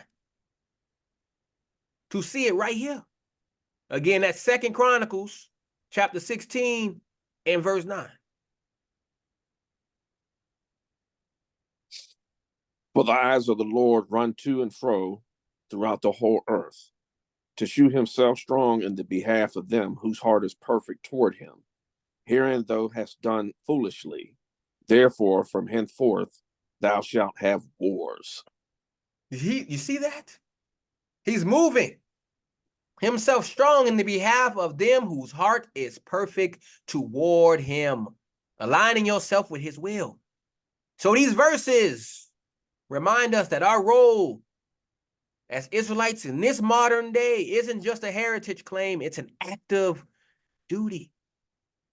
Just as the celestial bodies continuously provide light and govern the heavens, so must we continually shine the Most High's light through our lives in governance according to his word. No half-stepping. You got to be in this thing or not in it at all. We are called to be the moral compasses in a world that is veering towards spiritual decay, to divide the righteous light from the perverse darkness. This isn't just about proclaiming who we are, but demonstrating it through our lives governed by divine law and order. You see, no hypocrites.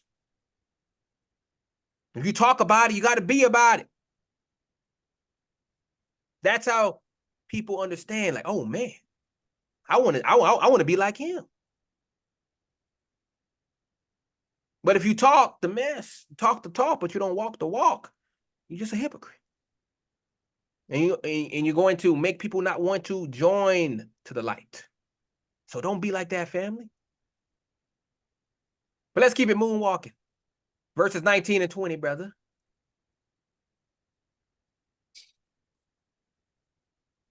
And the evening and the morning were the fourth day. And God said, let the waters bring forth abundantly the moving creature that hath life, and fowl that may fly above the earth in the open firmament of heaven. See, now check this out right here.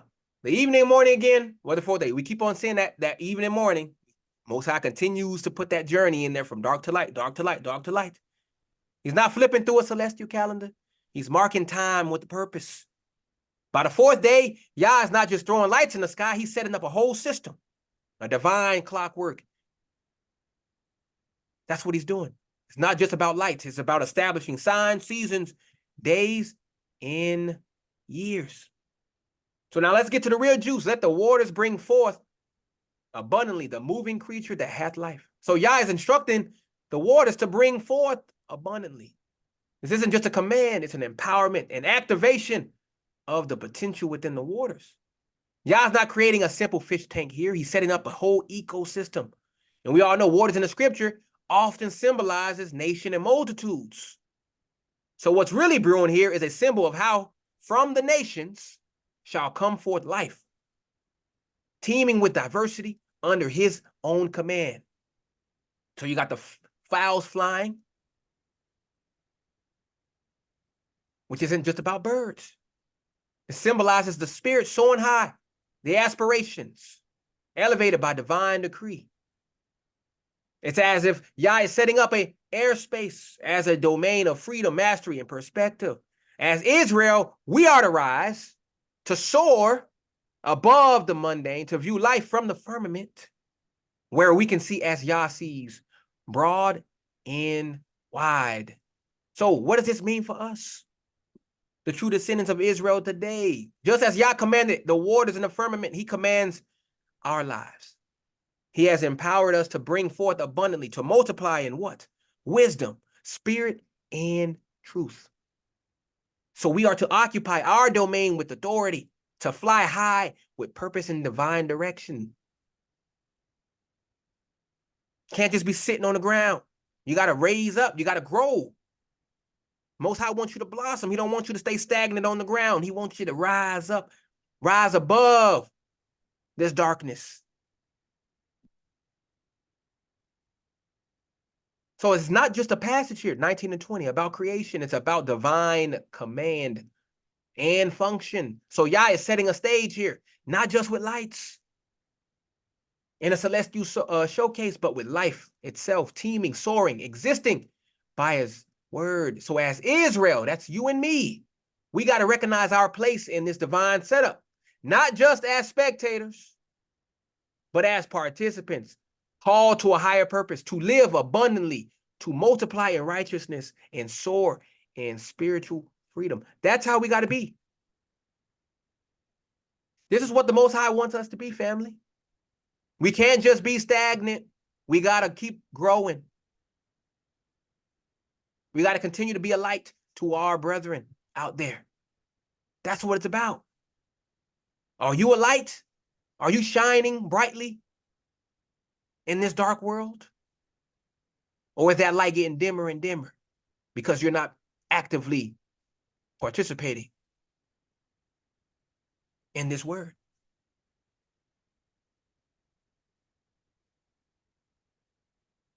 These are the things that you have to ask yourself to keep yourself on the right track. So as we continue moving, we in 21 and 22 of Genesis 1. And God created great whales and every living creature that moveth, which the waters brought forth abundantly, after their kind, and every winged fowl after his kind. And God saw that it was good. And God blessed them, saying, be fruitful and multiply, and fill the waters in the seas, and let fowl multiply in the earth. So as you can see here, when the Most High creates these great whales and every living creature that moves in the water, it's not merely a biological event. It's a manifestation of his creative power and providence. So these marine creatures aren't just random inhabitants of the seas. They are deliberate expressions of the Most High's wisdom and design. So watch this. These great whales is not just there for show. They represent power and dominion. Now, in the scriptures, whales and leviathans symbolize mighty nations and kingdoms. And we can read that in Isaiah 27 and 1. Again, that's Isaiah 27 and 1. In that day, the Lord with his sore and great and strong sword shall punish Leviathan, the piercing serpent, even Leviathan, that crooked serpent, and he shall slay the dragon that is in the sea. So Yah here is setting the stage, showing that he's not just creating some cute little fishes. He's establishing forces to be reckoned with, rulers of the deep. Now peep this, every living creature that moveth, which the waters brought forth abundantly after their kind. Remember how we discussed the waters symbolizing nations and multitudes. Well, here we see those nations being brought forth, teeming with life and diversity. Yah is saying, look at this glorious ecosystem I've created. This is how I intended for the nations to be. Vibrant, unique, each after their own kind. This is how it's supposed to be. This is how the Most High wanted the creation to be in the beginning. This is what his purpose was for the creation. I hope you guys are starting to see all of this. You're starting to see how the Most High works. Israel's at the forefront of all of this. The winged fowls, we saw that earlier. Soaring spirits, elevated perspectives. Yah's telling us, let your spirits take flight. Rise above the mundane, just like we read earlier. Gain a perspective that only the heights can offer. As Israel, we are called to be above. Remember, we are called to be above all nations. The head, not the tail.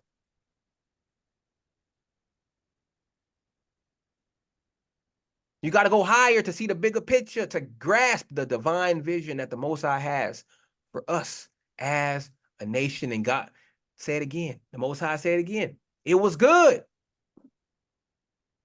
He's admiring all of this. He's admiring it.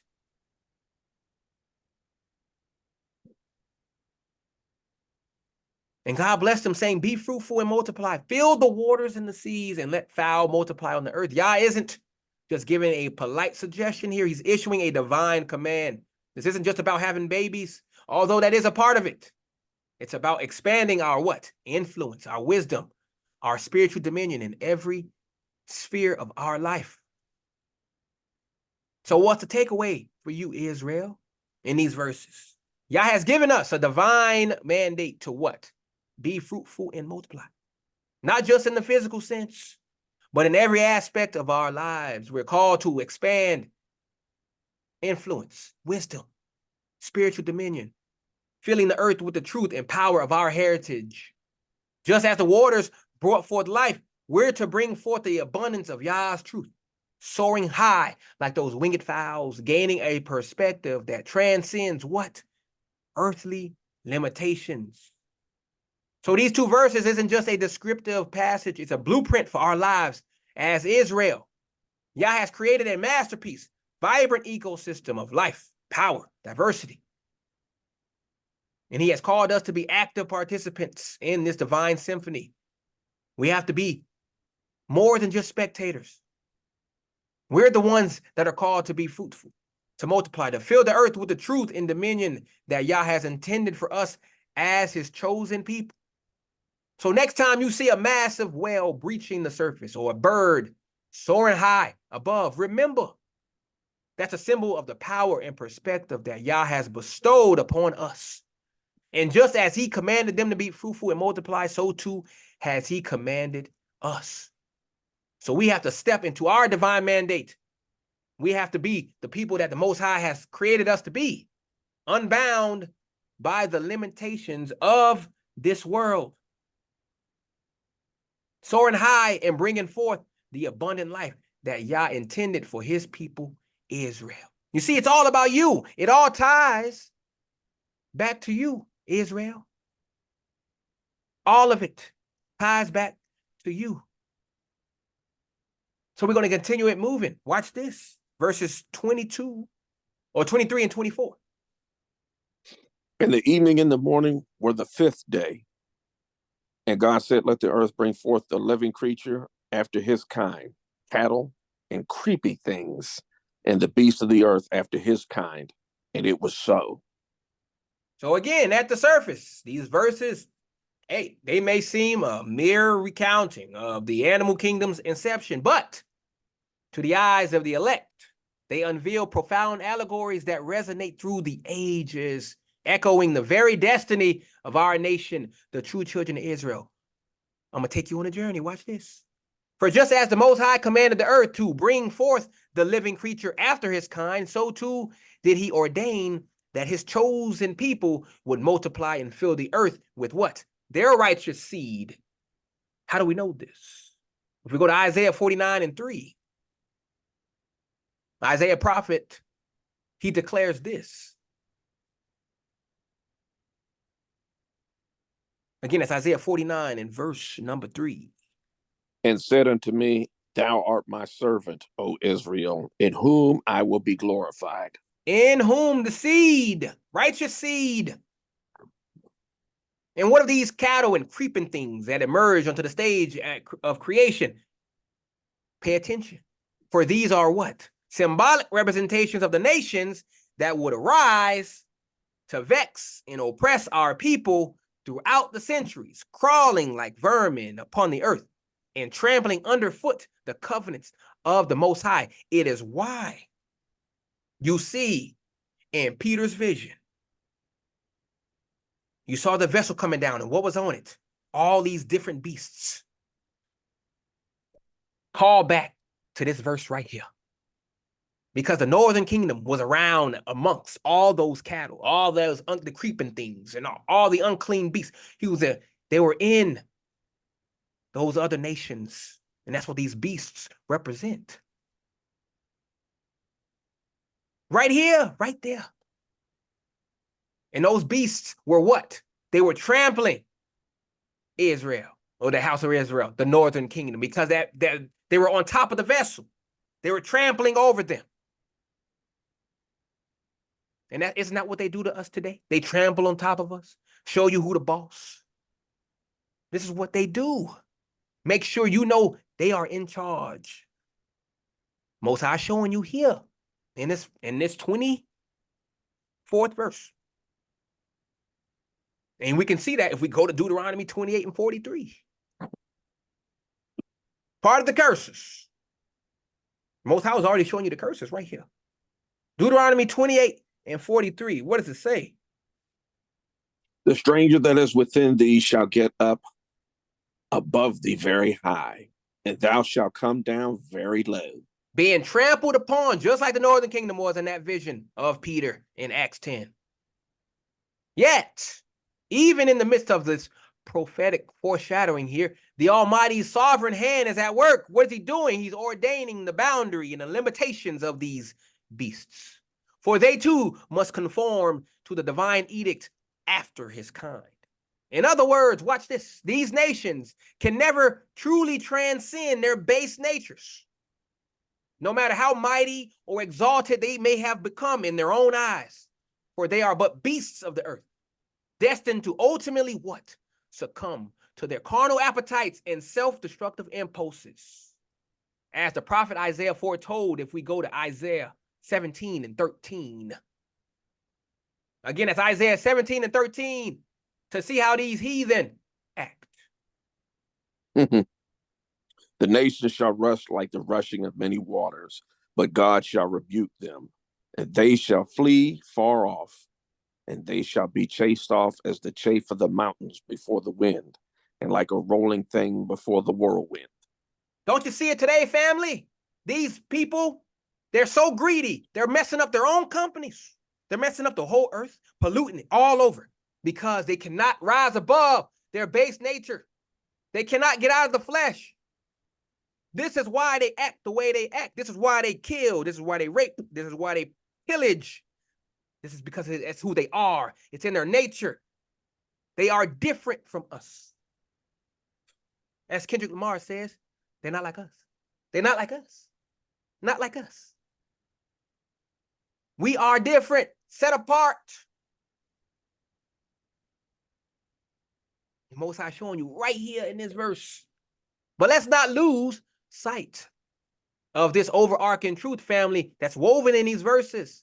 For they speak not only of the past and present, but also of the glorious future that awaits the chosen nation of Israel. Just as the evening and the morning marked the completion of the 5th day, so too will the darkness of this present age give way to what?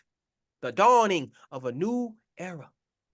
A day when the children of Israel will rise triumphant over these beasts that once oppressed them, basking in the radiant glory of their long-awaited redemption, as we read earlier in Isaiah 60 and 1, which said, "Arise and shine, for thy light has come." That light, as we know, is Yah. And the glory of the Lord is risen upon thee. Can you not envision this, my family? The nations that once held dominion over us, reduced to mere cattle and creeping things, grazing upon the fringes of our kingdom, utterly subjugated and powerless before the majesty of the Most High's anointed people. Well, let's go read it in Isaiah 60 in verse 10 to see the fate of these beasts. Isaiah 60 in verse number 10. What does it say, brother? It says, "And the sons of strangers shall build up thy walls, and their kings shall minister unto thee. For in my wrath I smote thee, but in my favor have I had mercy on thee." Oh, the sweet irony of it all, family. Those who once exalted themselves as beasts of the earth will be forced to bow before the very ones they sought to devour. Their bestial natures laid before the righteous judgment of the Most High. Let's continue. Isaiah again, chapter 49 and 23. More of their fate. Again, that is Isaiah 49 and verse 23. Watch what's in store for these beasts of the earth. "And kings shall be thy nursing fathers, and their queens thy nursing mothers. They shall bow down to thee with their face toward the earth, and lick up the dust of thy feet. And thou shalt know that I am the Lord, for they shall not be ashamed that wait for me." Y'all see that? Y'all see that? That is the fate of these beasts of the earth, family. This is where they're going. So let the nations out there rage and roar like the beasts they are. For their futile rebellion against the Most High's sovereign will only hastens the day when they shall be utterly humbled, forced to acknowledge the supremacy of Israel's God and the truth of his covenants with our people. How do we know this? Let's go to Isaiah again, chapter 41 and 14. Again, Isaiah 41 and 14.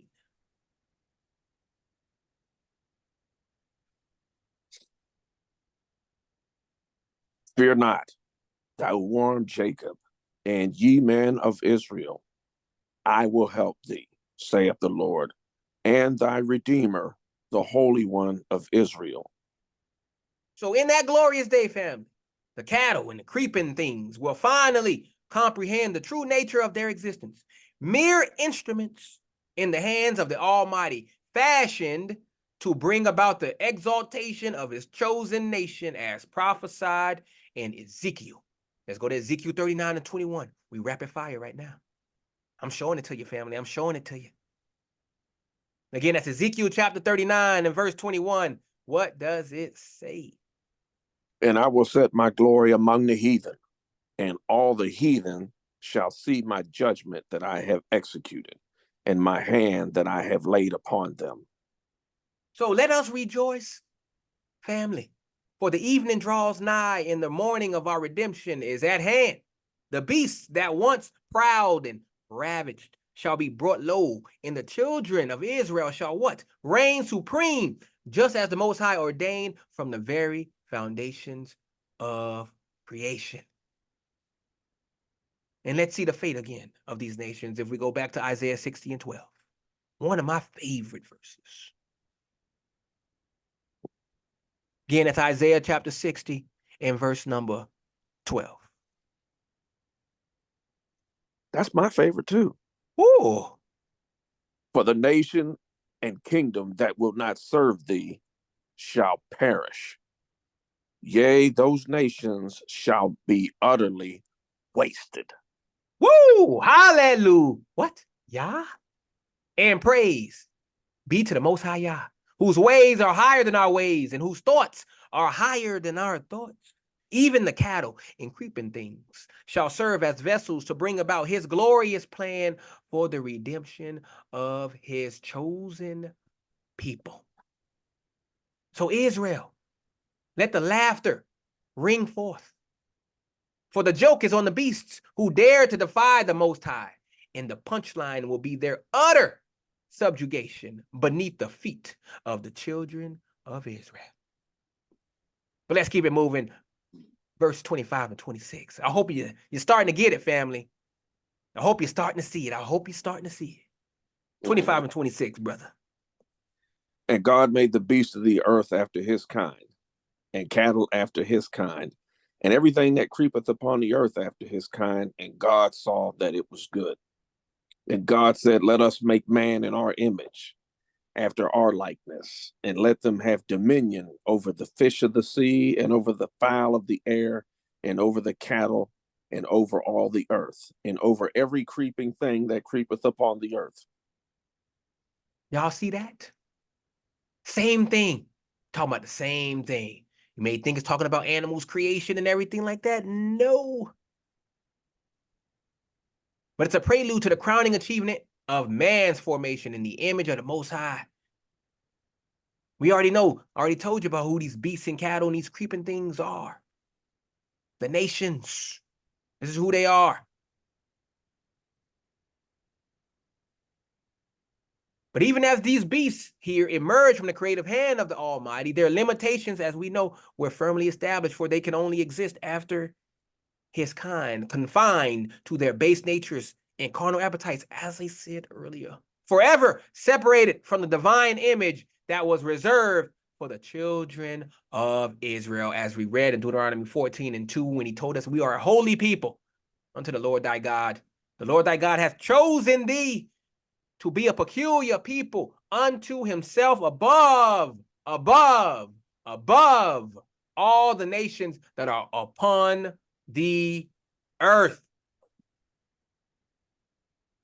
And what a sublime contrast is painted in these verses, my brethren. For while the beasts and cattle and creeping things were brought forth to populate the earth, the Most High declared a far grander purpose for his chosen nation to be formed in his very image and likeness and to exercise dominion over all that he created.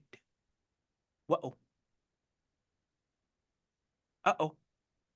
Who's that man, y'all? Who's that man right there? If the Most High only know you, who's this man right here symbolized? Who's this man? That's you, Israel. The Most High saying you're going to rule over all these things. He's given you dominion. You are the man in this verse 26. You are in the image of the Father. He only knows you. You are the sons and daughters of the Most High Yah. Only Israel, the other nations are just beasts to him. You are the man here. Can you not see it, family? The breathtaking scope of this divine proclamation, the nations that would arise as beasts and cattle and creeping things were always destined to be subjugated beneath the sovereign rule of the children of Israel. The very embodiment of the Most High's image and likeness upon the earth. The Most High got you right here in verse 26, ruling. He got you ruling over the whole earth right here in 26. Right here in 26. I didn't see it the first time around. I see it now. Let's read Psalm 8. Let's go to Psalm 8 and watch this. Psalm 8, 5 and 6. Again, at Psalm 8, verses 5 and 6 to see more of this dominion here. For thou hast made him a little lower than the angels, and hast crowned him with glory and honor. Thou madest him to have dominion over the works of thy hands. Thou hast put all things under his feet. All sheep and oxen, yea, and the beasts of the field, the fowl of the air, and the fish of the sea, and whatsoever passes through the paths of the seas. See all that? That's what you're going to have dominion over. That's what you're going to have dominion over, Israel. He already told you. He told you that in the first chapter. They going down, family. Those who once exalted themselves, again, as beasts of the earth are going to be forced to bow before the very ones that they sought to devour again. As we read before, this is what's going to happen to them, family. But let's keep it moving. Watch this. Isaiah 60 and 16, again, more fate of the nations, the beasts. 60, verse 60 and 16, right there. Thou shalt also suck the milk of the Gentiles, and shalt suck the breast of the kings. And thou shalt know that I am the Lord, am thy Savior and thy Redeemer, the mighty one of Jacob. Right there. You see that? They're going to subjugate themselves to you. Their fate is sealed, family. And the children of Israel are going to reign triumphant, exalted above all the earth, basking in the radiant glory of our almighty King. So we keep it moving. Verse 27, 28. Almost done, family. Almost done.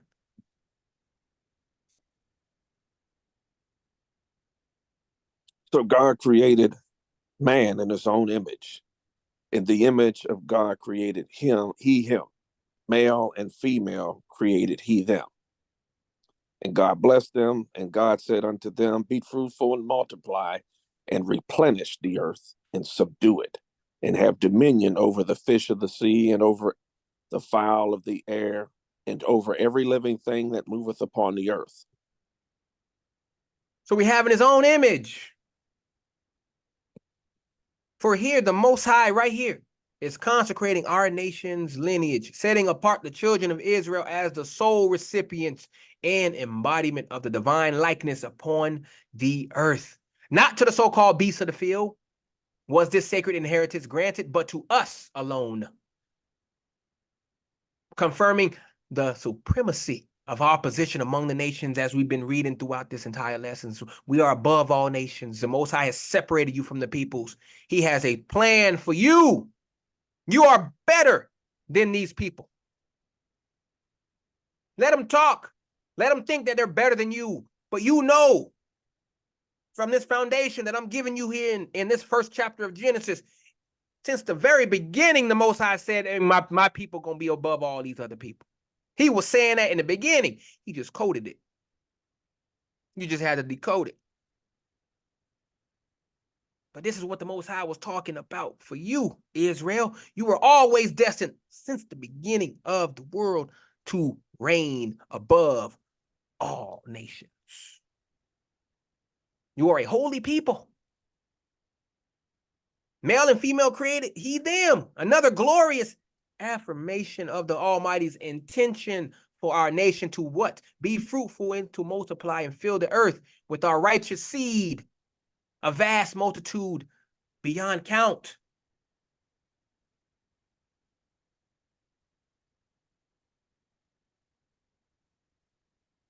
If we go to Genesis 13 and 16, to read that.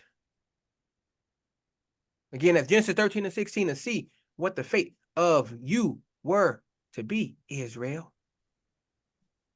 And I will make thy seed as the dust of the earth, so that if a man can number the dust of the earth, then shall thy seed also be numbered. Being fruitful and multiplying. So the Most High said to us to be fruitful and multiply. Here, family, we gaze upon the wellspring of Israel's latter-day restoration, foretold by the prophets of old. For just as the first generation swelled from 70 souls to myriads under Joseph in Egypt. Remember, they only had 70 souls that came with Jacob. And then they became a great nation, them Hebrews did, in Egypt. So shall our nation explode with new life in these last days. How do we know this? Again, Isaiah 60. Very good chapter if you guys want to read it. Isaiah 60 and 22 is going to show you how we're going to become great.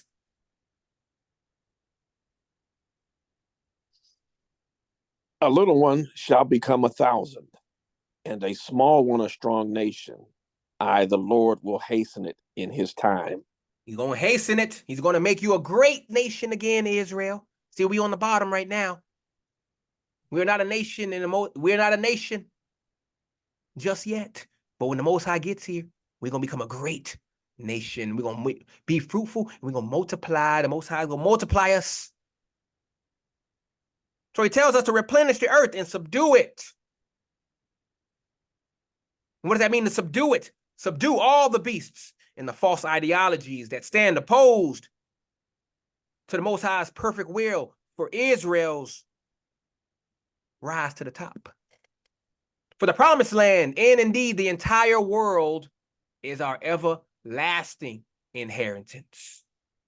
We're going to rule the whole earth, family. Most High telling us, have dominion over every living thing. Again, here lies the divine rights of Israel's supremacy, etched in stone from the foundation of creation. Every nation, every tongue, and every tribe, from the greatest to the least, shall eventually bow before our exalted authority under the kingship of Messiah. Again, how do we know this? Isaiah 60 again, very powerful chapter. Isaiah 60 again, verse 14. Again, another fate of the nations of what they're going to be doing when we go back to the land. 60 and 14, brother. The sons also of them that afflicted thee shall come bending unto thee, and all they that despise thee shall bow themselves down at the soles of thy feet, and they shall call thee the city of the Lord, the Zion of the Holy One of Israel. Y'all see that? It's all there, family. It's all there, black and white. The other nations are going to be your inheritance. They're going to bow down at your feet in subjugation, just like it says in this first chapter of creation. And to finish it off, verses 29 through 31, my brother. And we call it a day. And God said, behold, I have given you every herb bearing seed, which is upon the face of the earth, and every tree, in which is the fruit of a young yielding seed. To you it shall be for meat. And to every beast of the earth, and to every fowl of the air, and to everything that creepeth upon the earth, wherein there is life, I have given every green herb for meat.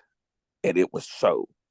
And God saw everything that he had made, and behold, it was very good. And the evening and the morning were the sixth day.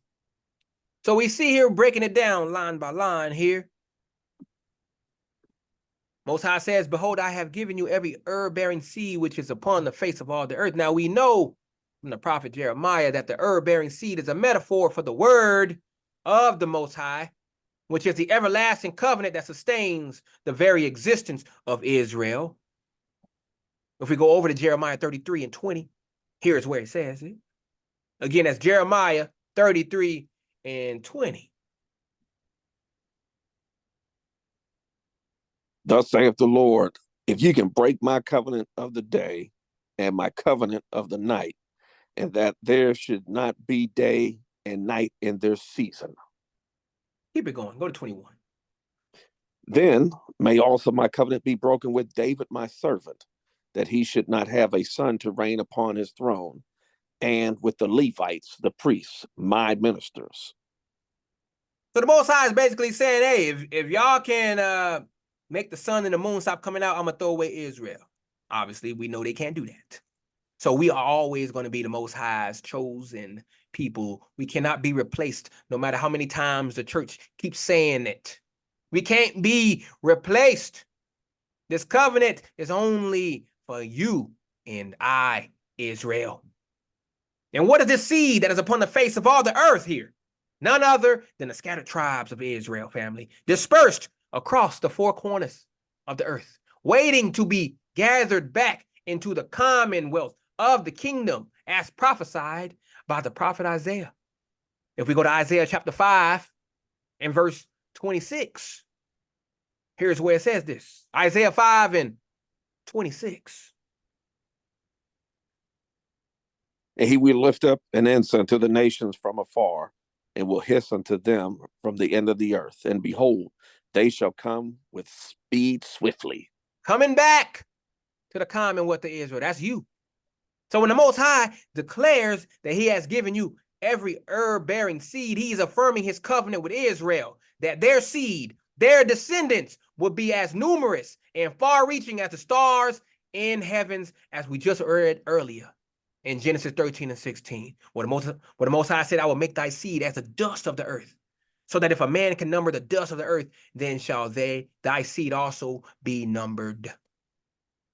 Most High talking about you, Israel. He's talking about you. You are the seed that he's talking about here.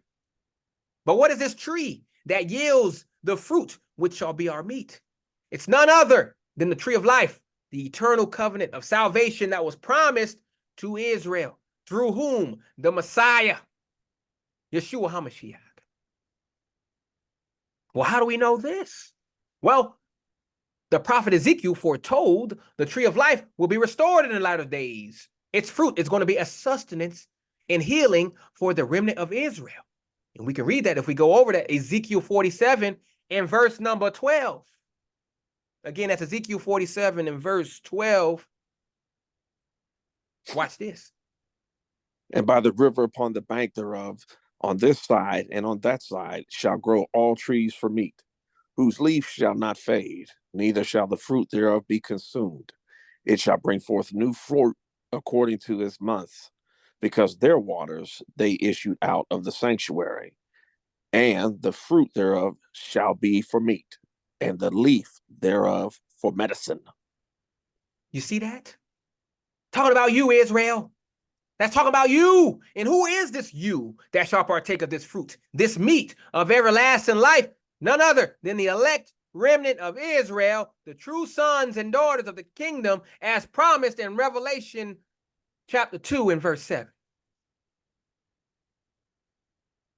Again, that is chapter 2 and verse 7. We go from the beginning of the book to the end of the book. Full circle. You say Revelations 2? Yep. Verse 7. He that hath an ear, let him hear what the Spirit saith unto the churches. To him that overcome will I give to eat of the tree of life, which is in the midst of the paradise of God. You see that? That's to you, Israel. He's talking about you here in Genesis 1:29. He's talking about you. And then we see 30. And every beast of the earth, every fowl of the air, and whatsoever creepeth upon the earth, where in there is life, I have given every herb for meat, and it was so. Now, this verse here may seem perplexing to the untrained eye, but to the elect of Israel, it speaks volumes. How? Because we know this. For the beasts of the earth and fowls of the air, none other than the Gentile nations, as we have known, as we have seen, that have oppressed and scattered our people throughout the ages. Need I remind you of the prophecy spoken through the prophet Daniel, wherein the beasts represent the successful or successive Gentile kingdoms that would trample Israel underfoot. And we can read that in Daniel 7:17.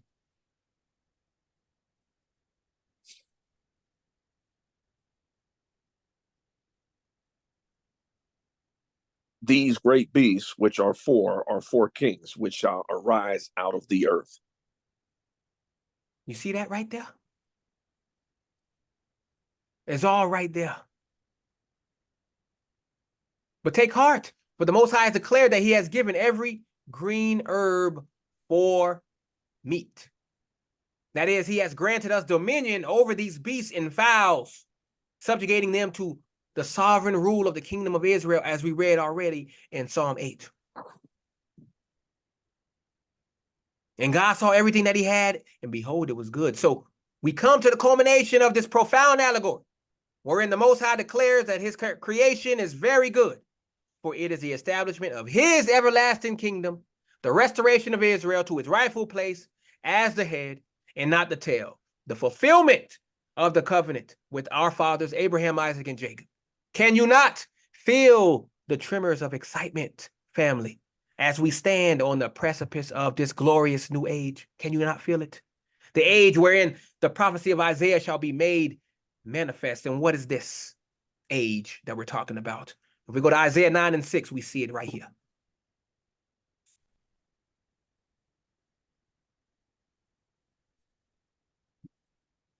For unto us a child is born, unto us a son is given, and the government shall be upon his shoulder. And his name shall be called Wonderful, Counselor, the Mighty God, the Everlasting Father, the Prince of Peace. So let these Europeans and these Christian churches scoff and mock, for their day of reckoning is at hand. The kingdom of the Most High is at hand, and the elect remnant of Israel shall rise to take our rightful place as the head and not the tail, ruling over the nations with the rod of iron. And I will leave it with this last scripture, Revelation 2:26. Again, that's Revelation 2:26. What does it say?